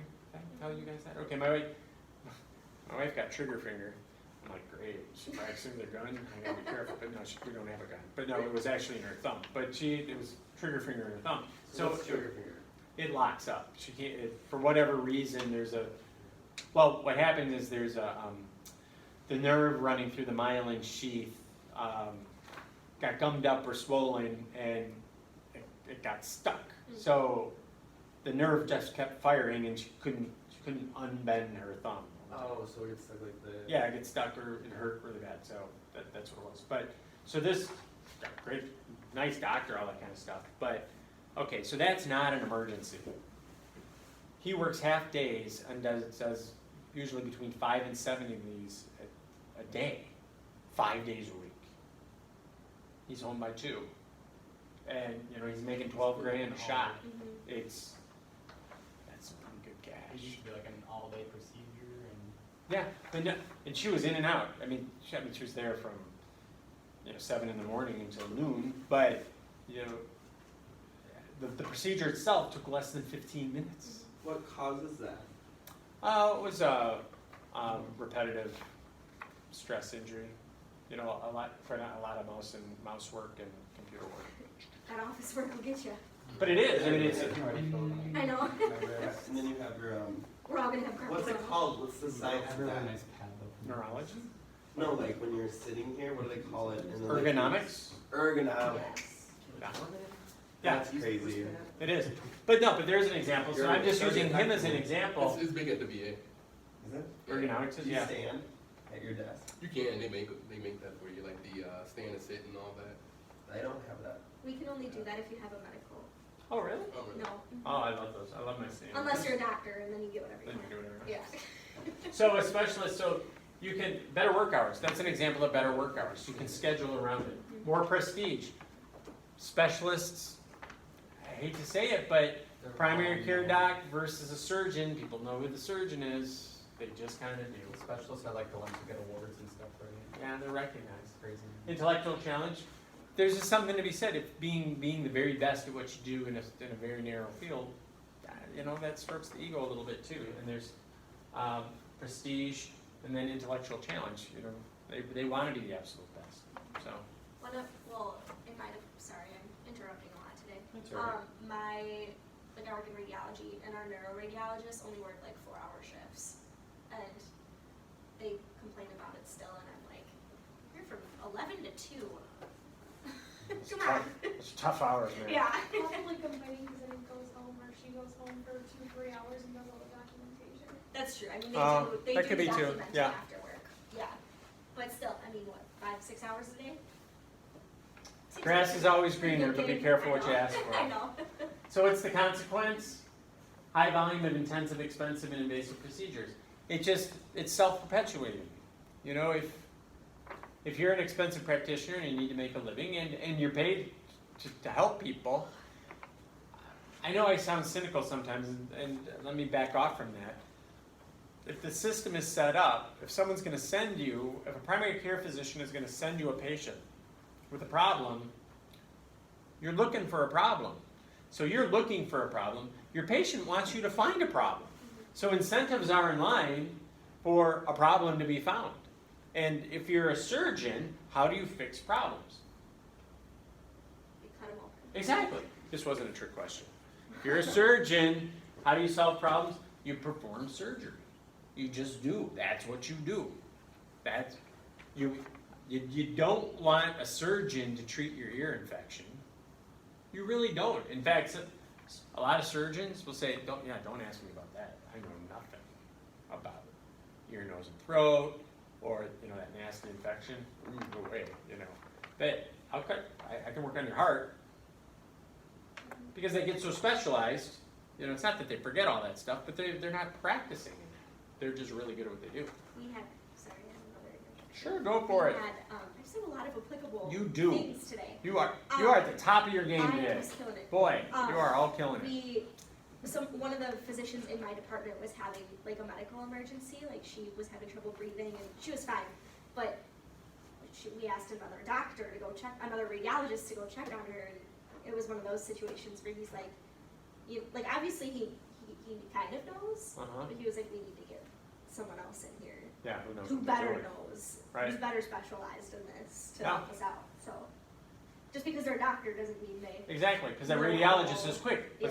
Let's take a picture of her lungs and right, we'll look at it. right, Well, okay, she might be dead by then. Right. Well, okay, maybe she needs somebody else. Yeah, okay. yeah, But yeah, because they're so they're so specialized. Mhm. Yeah. So, too many specialists increases healthcare costs. Over the last 20 years, surgeries have grown at twice the speed of population. It's just a stat. Whatever. So, international medical students, and you gave us a great example. Demand is going up, so we're importing folks. We just are, to meet the needs. It's not a solution though. We can't import enough for the mail distribution because the incentives are the same for the docs once they get here. They might go and get a good footing in a rural area, but they'll figure out where it's better to practice and then they'll leave. So I don't know what the solution is, but importing physicians isn't necessarily it. All right, what other types of health professionals are there? Dentists, pharmacists, all sorts of different stuff, but I'm on slide 26. We're going to spend some time in nurses. You have nurses, nurses into nurse. There's many different kinds of nurses as well. You've got RNs, LPNs, and advanced practice nurses. We'll talk about those just as a preview. So we're already at 7:20. Holy cow. And this goes back to someone had asked about the quiz question. What about non-physician practitioners?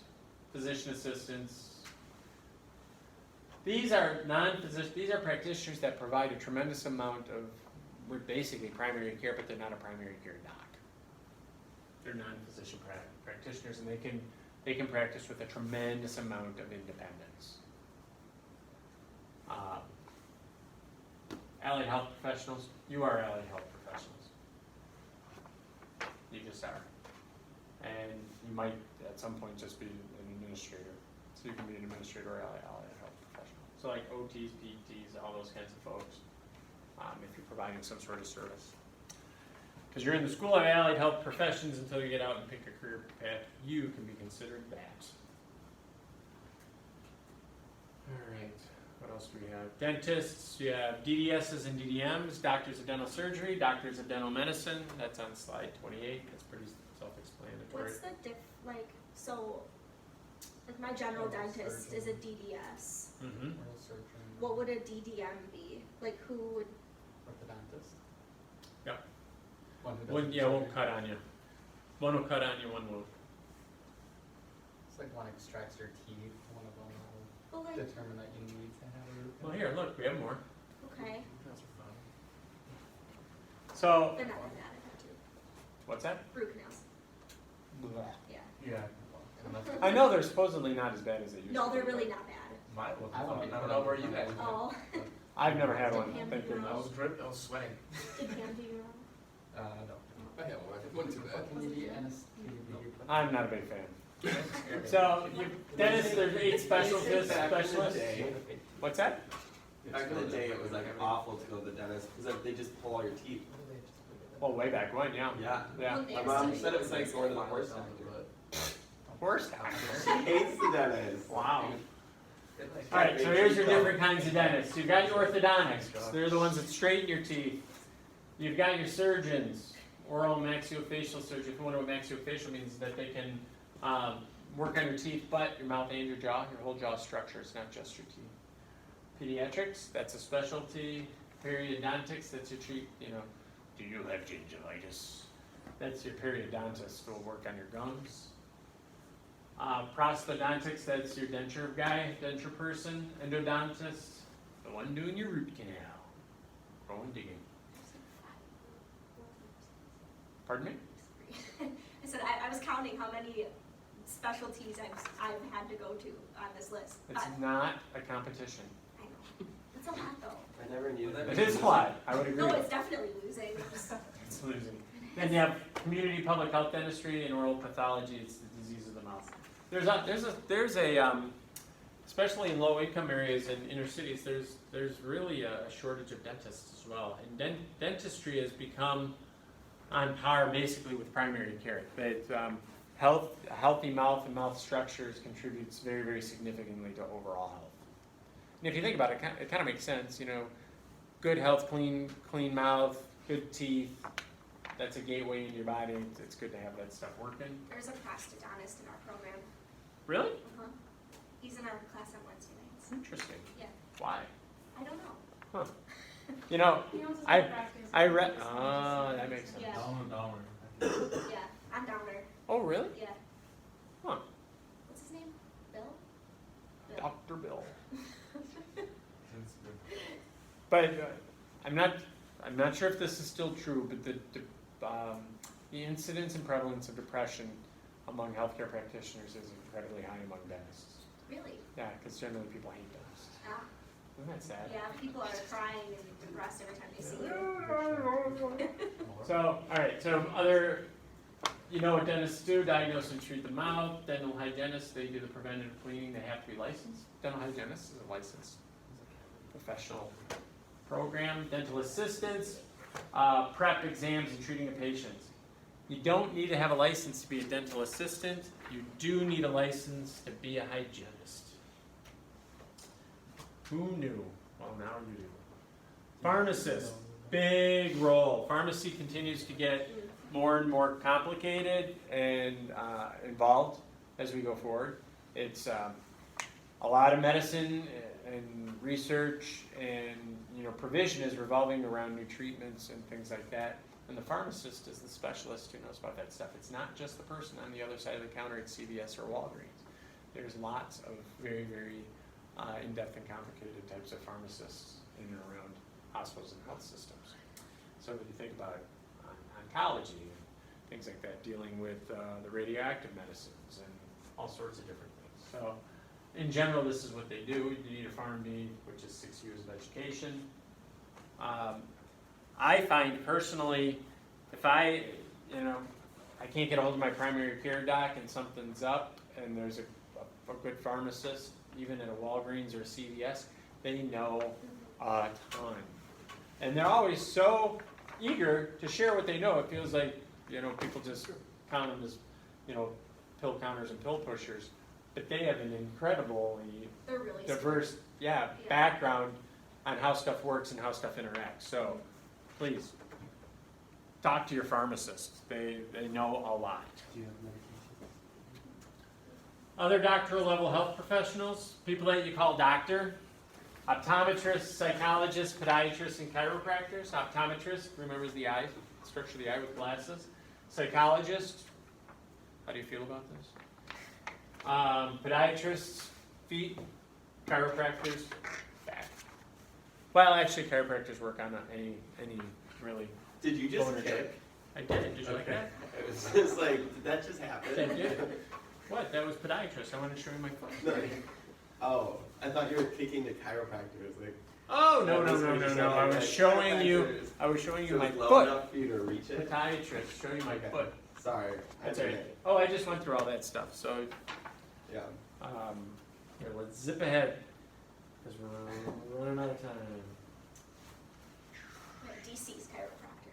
Yep. DC. Yeah, and I was hoping Not I would've DO. brought it up. No, I couldn't remember what the abbreviation was. I learned something new today. That's good. All right, nurses. Nurses are the largest group of healthcare professionals in our country.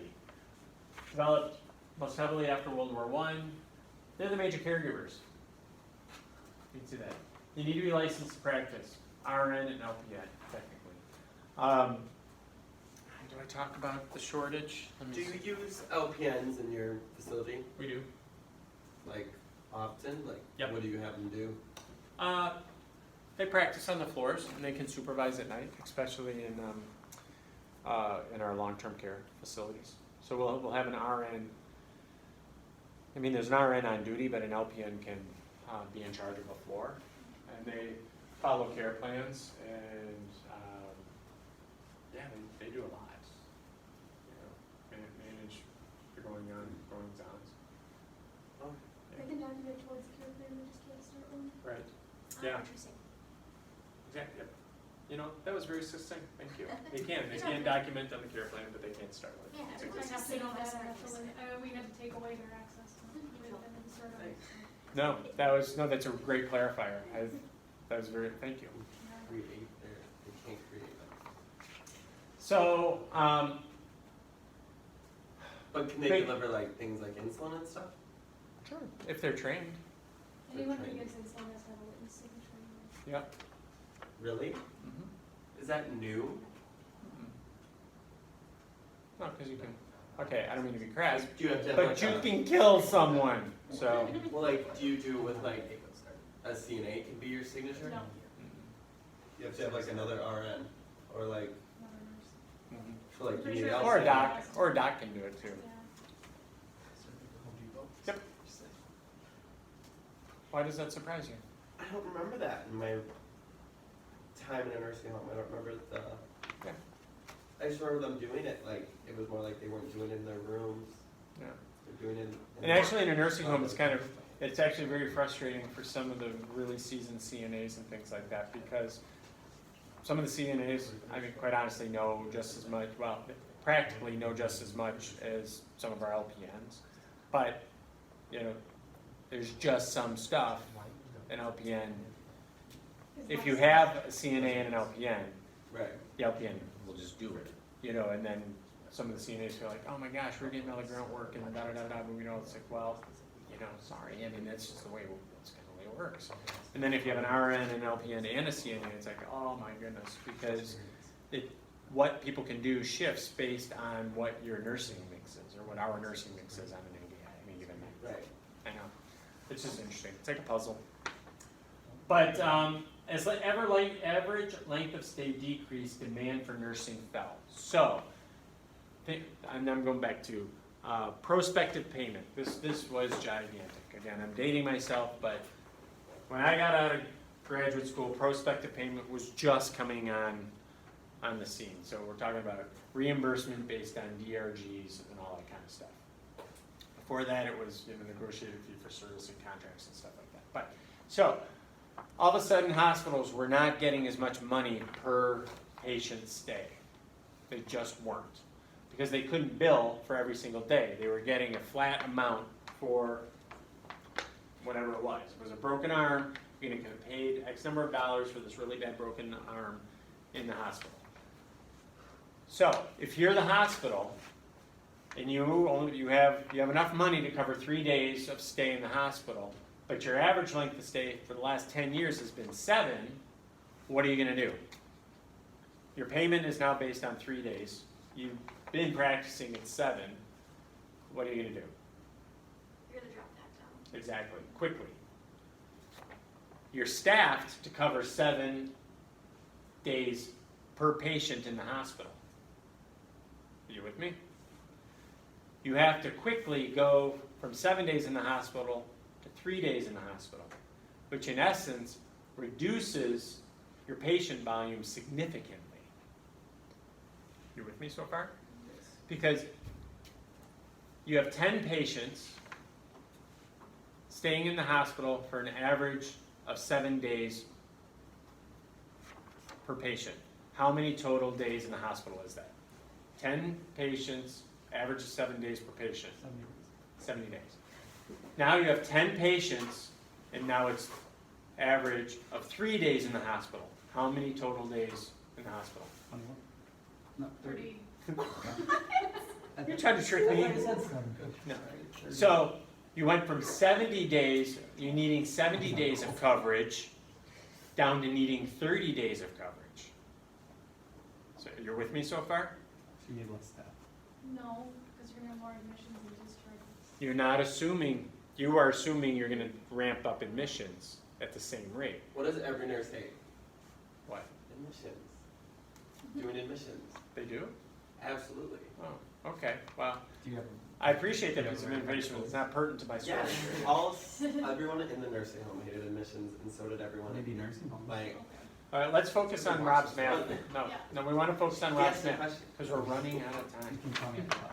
So, but you're right, admission, but competition, Okay. you have to keep up with admissions. But if you build it, they will come. We weren't competing for admissions. We were just providing care to the people that showed up.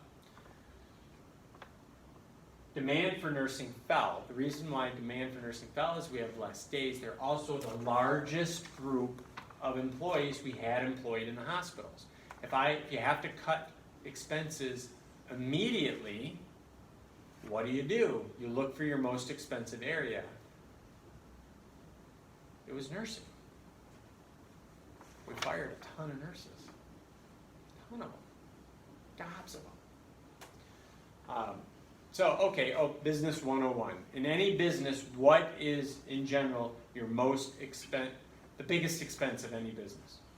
the workforce. Yep, exactly, people.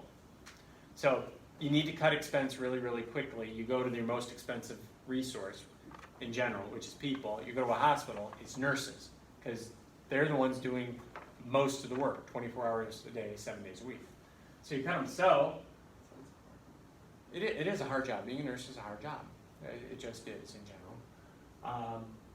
The long and the short of it is, we took the bottom out of the nursing industry and fired a whole bunch of nurses. All of a sudden you have all these nurses in nursing school. They don't have any nursing jobs to go to because you just fired half your nursing force and they're looking for jobs. So then people stopped going to nursing school. People stopped going to nursing school. Nursing schools stopped having slots open because they got to fire the teachers. When was this? When did they do this, for sure?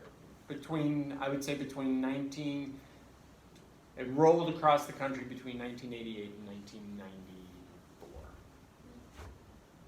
Was that back when they had more like 2-year degree programs? They actually didn't. I mean, it was mostly RNs and LPNs and BSNs were pretty much all you had back then. Right. Yeah. So, because all these other things that came up have created, now let's fast forward. I guess we could talk at length of it because it's really fascinating to look back at it. We totally shot ourselves in the foot. Because, so here we go. Finally, we're doing all this stuff. Hospitals are going crazy, and all of a sudden, we have less nurses in the hospital taking care of the patients that we have. What do you think happens to the patients? Quality. No, say that again. Patient quality goes down. Exactly. No, you're right. Quality of care goes down. Outcomes start going down. They figure out why. Well, we don't have as many nurses, and they're the ones that were qualified to provide the care. And you just can't. There's just some things that nurses are better at doing than others. So all of a sudden, then now you're trying to scale up. So we dropped the bottom out of it, and then all of a sudden we needed nurses again. 5-6 years later, how long? Remember now, okay, so think of the window. How long does it take to get through nursing school? 4 to 6. Yeah, let's call it 4 to 6 years. This was a period of time we wiped out nursing slots. So we had to wait for them. Exactly. And nurses that were teachers went and got jobs or quit being nurses. And once you quit and you let your license lapse, oops, because there weren't jobs anymore. There were nurses giving up being nurses because they couldn't find a job. Well, long and short of it is, we have an incredible shortfall. In 2020, we're looking at 340,000 shortage of RNs. That's not even 2 years away. Exactly. Are we gonna talk about nursing school, or can I interject something? You can always interject something. This is I- your class. I just have a question. Yeah. So, I know we talked about physicians. Yeah. The reason that we have, like when Jason asked why we don't admit more people to medical school and that kind of a thing. My question is the same with nursing school. Like, I feel like there's always It's not as here. competitive. What?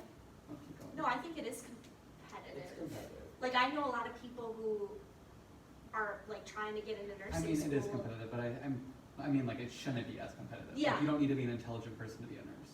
Well, you have to You be, should, but like, not like required like a doctor or somebody, it's a little bit. like, I just wonder, why are there such high, requirements to get into nursing school if we need so many more nurses?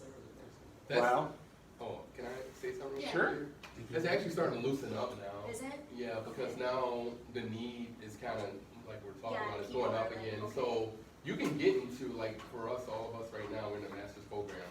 If we were to go be nurses, we can go and start at the, what they call it, Like It's like an accelerated. accelerated. it's like the celebrate, Yeah. they got a name for it, I can't It's like- remember it, but I thought basically it was it's like a a master in nursing, Yeah. starting right where we're at right now. My question That's is, pretty like, freaking quick. The people so. who are trying to get BSNs, like freshmen in college applying to nursing school, where they get their It's super requirements, and they have a 3.4, but they can only get in if they have a 3.5. Like, I just wonder why, if we need so many nurses, why are we having such strict, well, we know we already have a shortage of nurses. right?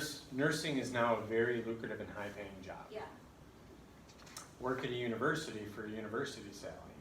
Work at the hospital for what might be twice as much. yeah. So it's, and you Lack of need, staff, pardon me? lack of staff. A lot Oh. of lack of staff. Okay. Plus, I would say nursing schools, they don't want to get, bit again, much like it's nice to be in a situation where there's demand is 150% demand for your graduates. Right, That you know all of your graduates are gonna get a job. They're gonna get a It's job. a really nice sign-on bonus. yeah, Yep, there's something to be said for that. yeah. Plus, we learned, granted, maybe it's a little premature right now, but we know in 25, 30 years, the bottom is gonna start falling out of the market again. I'll be retired, so. Yeah, exactly, That's true, so, Yeah, but your kids won't be. because it's so much easier to get in. yeah. So I guess the answer to your question is there's many reasons why. And they've diversified too. It turns out that a lot of nursing needs are being met now by CNAs, and they're trying to push a lot of CNAs through. Because a lot of it, especially for the older adult population, doesn't require the highest level of skill. It's often activities of daily life and just sitting daily there, cares. Eating, bathing, dressing. Yeah, And you can get specialty training to pass meds, specialty training for certain things. And it's at a lower cost. That's what it's called. Plus, they're really expensive. So if you jack up the number of nurses coming through, all making somewhere between $75,000 and $120,000 a year, Medicare is your biggest payer. Where's the expense burden going to go? On Medicare. So it's, again, going back to, this is a great causal loop analysis thing, because there's so many different things contributing to it. So you could have loop upon loop upon loop upon loop. yeah. Interesting, okay. But It is I think interesting. that it's interesting too, though, like hospitals, compared to other types of care, they get the most nurses and they still need nurses. Yeah. And it's like, a nursing home, it doesn't need half as many nurses as a hospital does. Well, I don't even know. Yeah, so then, but still no nurses wanna work there. So it's just like, it's like the It's nurses tough. market for the jobs. Well, it is. I mean, it's 24 hours a day, 7 days a week. And some of the nursing is really, really awesome, but here, look at it. I mean, wages, they get paid well, but you're in and you kind of plateau. You know, the harder you work, you don't get paid more the harder you work. And you're working with physicians and some productivity-based healthcare professionals. There's not a lot of room for growth. Like Exactly. there's for us, where we can see that, Right. yeah. You know, it is great, and it's a great job, and it can be very flexible, but it's low job satisfaction. Sometimes it's hazardous. You know, it's psychologically, emotionally, physically draining. It's hard. You just talked about it, inadequate career mobility, falling nursing enrollments. You know, demand is high, but you know, part of it is tough. And demand from alternate hospital sites. You can make just as much money, if not more, if you don't work in the hospital. And think of it, if you're working in an orthopedic surgeon's office as a nurse or a nurse practitioner, you're working the same hours and all that as your physicians, which is not like a primary care doc 24 hours a day, 7 days a week in a hospital. Yeah, we just had to bump up the salary for the inpatient nurses. I think it was like $3 or $4 an hour Really? compared to our IOP partial nurses who work Monday through Friday, 9 to 5. Well, yeah. days a week. Yeah. Yeah, something that like a lot of places we're finding, like when we, so basically when my cohort came back, something we were all finding is that like a lot of the nurses that people were hiring, they were getting paid, if not the same or more than people who have been there for 15 years. Yeah. Oh, Is and that- that, That's huge, try being the administrator in that. right? It's like, oh my gosh, if I need to get a nurse and I have to pay that new nurse $5 an hour more, then, Then all of a that people sudden- had 30 years. right, and then all of a sudden, you have to shuffle everybody. If, all of a sudden, everybody, boom, boom, boom, boom, boom, boom. And say You know, no. that one new hire, that two new hire, all of a sudden you increase your whole nursing payroll significantly. One of the organizations, populations that we work with, they instituted a just wage philosophy. So they said, you know what, we're paying a just livable wage for everybody. Now it's gonna sound like I'm not for a just livable wage. Please don't take that away from my comments. I'm just sharing with you the impact of that, is that we took everybody, our minimum wage in this setting, because we're contracted to manage their facilities for them, their minimum wage, what is minimum these days? Isn't it? Wisconsin is still 7.25. 7. Okay, Still so 7.25. everybody got Makes me bumped. sweat. The new minimum for this organization is $13. Okay. So we had to adjust everybody in hourly compensate to get there. And all of a sudden, for those folks that were making 11, all of a sudden we bumped everybody up to 13. All of a sudden those 11 people also got that bump. So it was an incredible bump in payroll expense across the board. I don't know, you guys have talked about it when you had to do it. It's just, but we did it because, well, we have, we wanted to be fair and we wanted to be just and we wanted to hang on to the people that we had. So, all right, so now we're at 2002. We talked about the problems we had. And what do we do? Well, the Nurse Reinvestment Act of 2002,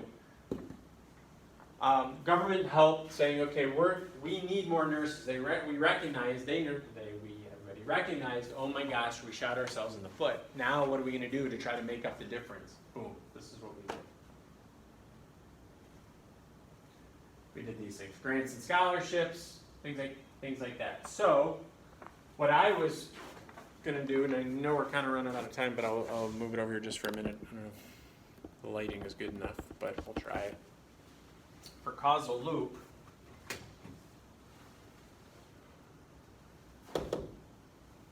the Nursing Reinvestment Act wanted to increase nursing program enrollment. So grants and scholarships were increased. So what you would do is you can put grants, draw a line toward nursing enrollment. If you're offering more grants, what does that do to nursing enrollment in school? Increases it. Yep, increases it. You're going to see a trend here. What? I was like, yeah. Oh. Encouraging all the way along education, it would increase. Training internships. Again, plus. All these things plus. What an unforeseen circumstance would be, so nursing home enrollment went up, which is great, but one of the triggers was, so what do you think it did to hospitals, nurses in hospitals? Did it? Well, what it did is it bumped up the supply to hospitals again. So they started hiring. So the investment money went to nursing schools and it increased enrollment, which was great. But hospitals are the ones that benefited. The nursing schools benefited a little bit because of the incremental increase in money available for students to pay tuition. Okay, you with me? But why do you think okay, so I'll ask, why do you think hospitals benefited more from the act? It was an unintentional consequences. Why do you think hospitals benefited more from the Nursing Reinvestment Act than Because The the schools nurses did. went there to work. To address the growing, or the population hours going up. Yep. Nurses didn't want to get paid as much? Nope, you two are on the right track. So more nurses got into the hospitals. All of a sudden the hospitals, so if I have more nurses, what do I have more ability to do? Take on more patients. Exactly, and what's my reimbursement tied to? Your number of days. Right. So now I can start ramping up. I can now go after more admissions, going back to your admission thing, because you said, well, no, we'll just admit more. Well, you couldn't because we didn't have the staff, because we got rid of them all. All of a sudden, we have more staff. Now we can start admitting more people. So government was using tax money to incentivize to get more nurses in, but the biggest bang came for the hospitals. So all of a sudden, we gave the hospitals the ability to see more patients. Our reimbursement is based on the number of patients that we see. Now just think old people. We're now seeing more old people. What does that do to the overall expense equation? Yes. Why? Wait. You just said thumbs up. Yeah. Well, Why? It goes up because older people need more care. Exactly. And where I just and who's in general who's paying for care for old people? your taxes. Right. So now we're actually generating more expense for the same program that gave more money to the nurses to begin with, to the nursing school. Are you with me? So think of the circle. All of a sudden the circle is, so now we're talking about healthcare expense. Man, these are credit markers. I'm going to find my own and bring them. Healthcare expense. Who would have thunk giving more money to nursing schools would increase healthcare expenses for the federal government? I mean, you can budget that on a line item. It's like a grant, you know. Here's a gift. Oh my gosh! All of a sudden, for every dollar I give in a grant, my expense for healthcare is going to go up 7. Yep. So you're saying hospitals were turning away people because they didn't have enough nurses? Well, I wouldn't say turning away. You're They saying just that, wouldn't like, accept. people ended up staying in the hospital longer, or would you? So that's confusing to me Okay. because do you know what I'm saying? I do. I know exactly what you're saying. Remember my 7-day length of stay? We had to cut it to 3 days length of stay. Right.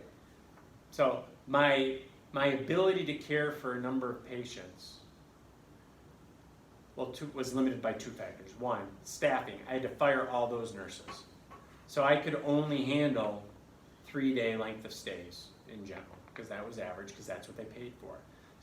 In order to meet expenses, though, I would have to get more admissions if I wanted to keep the same staffing of when I could keep them for 7 days. Does that make sense?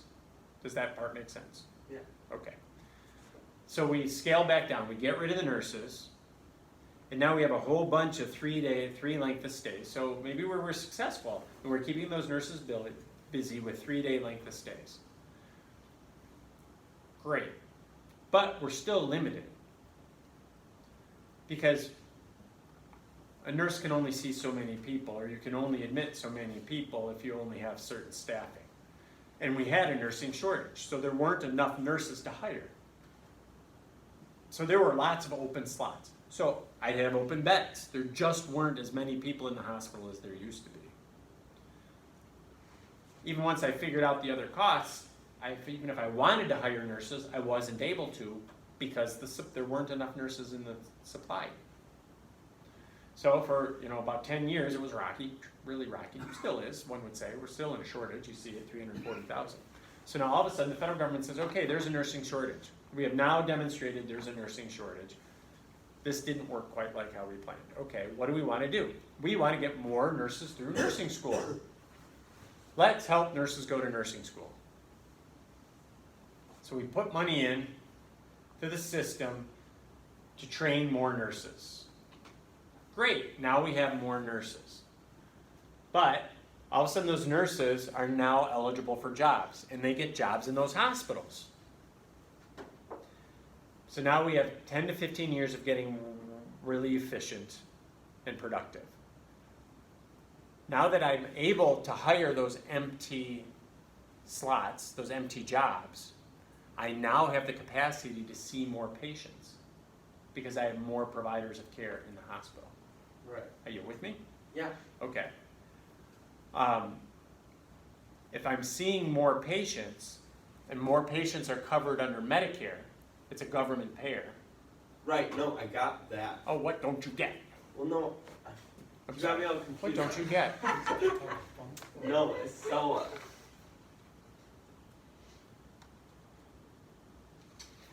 okay. Well, no, I didn't. I know, I didn't mean to let make me you just think self-conscious. about it and then we'll get Okay. back into it.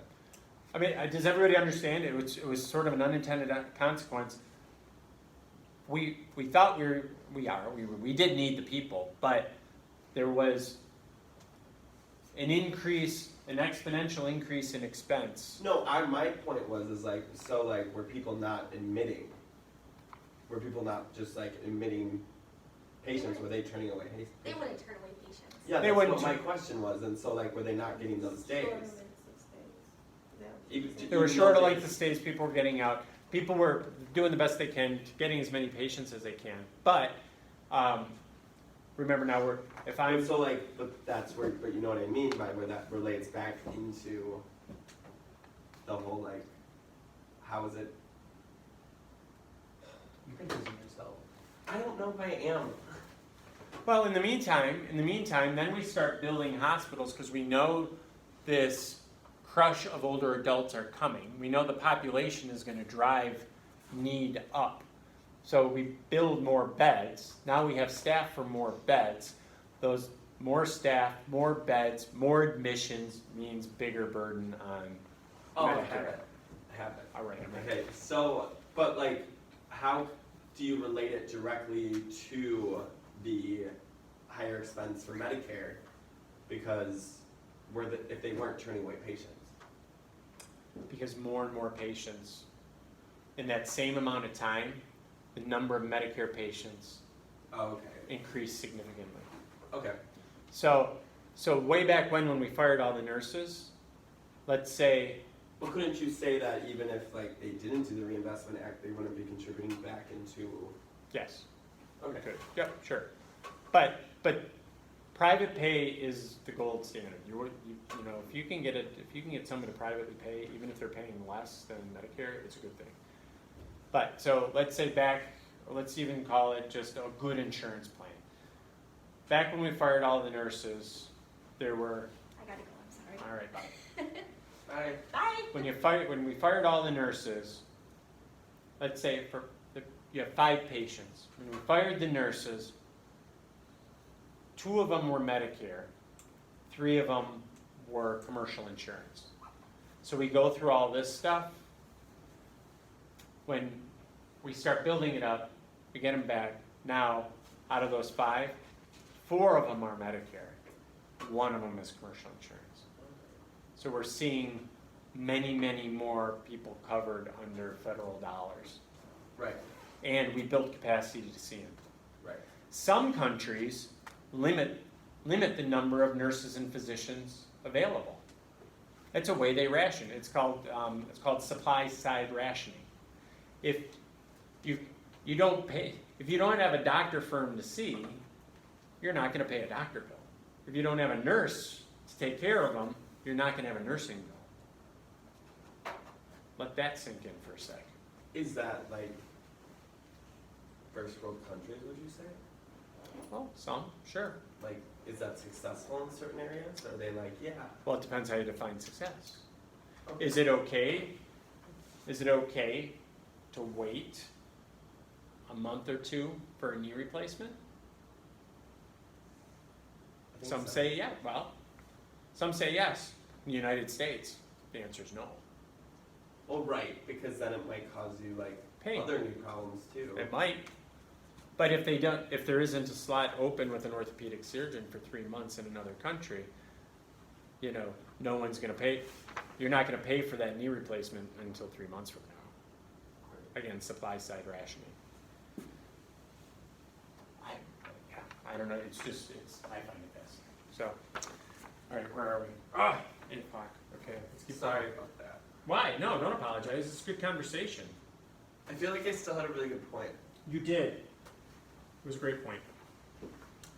All right, advanced practice nurses. So we talked a little bit about RNs, we talked a little bit about LPNs. What's an advanced practice nurse? Or nurses? It's additional stuff for registered nurses. So you're an RN, you can be above and beyond. You can be a clinical nurse specialist, generally work in a hospital. So you're a specialist inside the hospital as a nurse. I have a real hard time with this word. I don't know why. I always have. A certified registered nurse anesthetist. If someone helps with anesthesia. A national nurse practitioner is a primary care provider that can work, well, pretty much independently, but there has to be a relationship with a physician behind them somewhere. And then a certified midwife. So those are your advanced practice nurses. What other, so now I'm on 42, non-physician practitioners, physician assistants right there. Non-physician practitioners, again, an NP, this is what an NP has on slide number 43. I want to get to slide 48, so I'm going through these fast. So tell me, I guess, if you have, look at it and tell me if you have a question. Nope, okay. Allied health professionals, any health-related area, it's 60% of the U.S. healthcare workforce. The biggest things, think of you're a technician or an assistant. So if you're a nursing assistant, physical therapy assistant, you're considered an allied health professional, but so are therapists. If you're a physical therapist, an occupational therapist, things like that, or maybe a rad tech, med tech, lab tech, all those kinds of things are considered an allied health professional. Health service administrators, bunch of them. MHAs, that's what you guys are in for. You know, there are some HSA programs out there. Business administration programs with healthcare specialization. For instance, that's what Madison has. Public health, public administration. We should have nursing home administrators on there. I don't know why we don't. What are the challenges? You're in the right career if you love any one of these things. These are the areas of opportunity. Financing and payment. There's always confusion and need around financing and payment. There always is. I think my favorite is the pressure of uncompensated care. There's a ton, it's huge, it's gigantic. There's a lot of uncompensated care, and there's a lot of reasons why it's uncompensated. It could be poor documentation. It could be uncovered, you're providing services to someone who didn't have health care coverage, knowingly or unknowingly. It's gigantic. Quality is a big thing. Community health services, how to get access. Demands, policy, you can read that stuff too. So if you like any of that stuff, you're in the right job area. All right, global health workforce challenges. Talk a little bit about this, 47. There's shortage of primary care everywhere. 57 countries are identified having a health workforce crisis, generally primary care, and a lot to deal with the chronic illnesses. We're getting better and better at keeping people alive. We just live with chronic illnesses. Kicker is, and we talked about it a little bit earlier, this happens, it's almost like that example with the grants. We help other countries, or countries help themselves to provide training and stuff like that. The world is actually getting smaller. They get trained, they get some experience, and then they hightail it out of town to another country that treats them better. It's a problem, especially for the ones that have all the problems.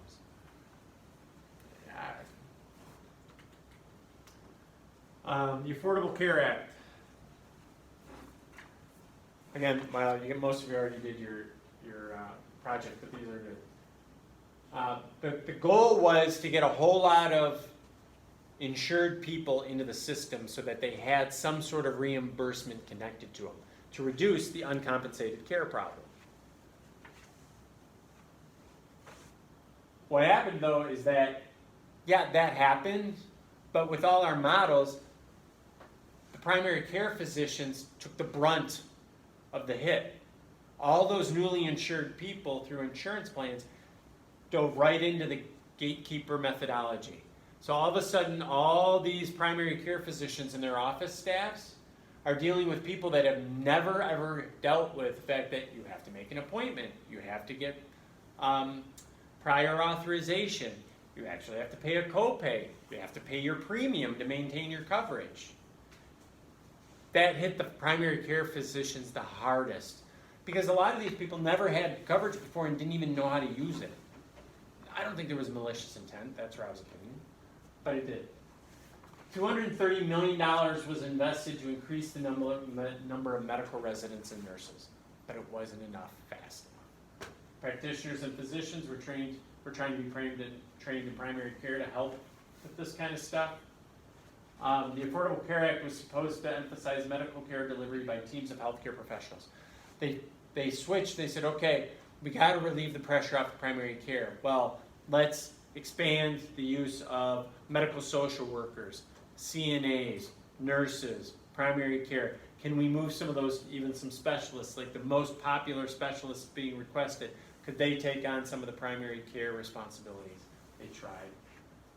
And the ACA said, okay, now we need more doctors to take care of all this stuff. You know what, we'll start forgiving people their loans if they'll go and work in certain areas for a while.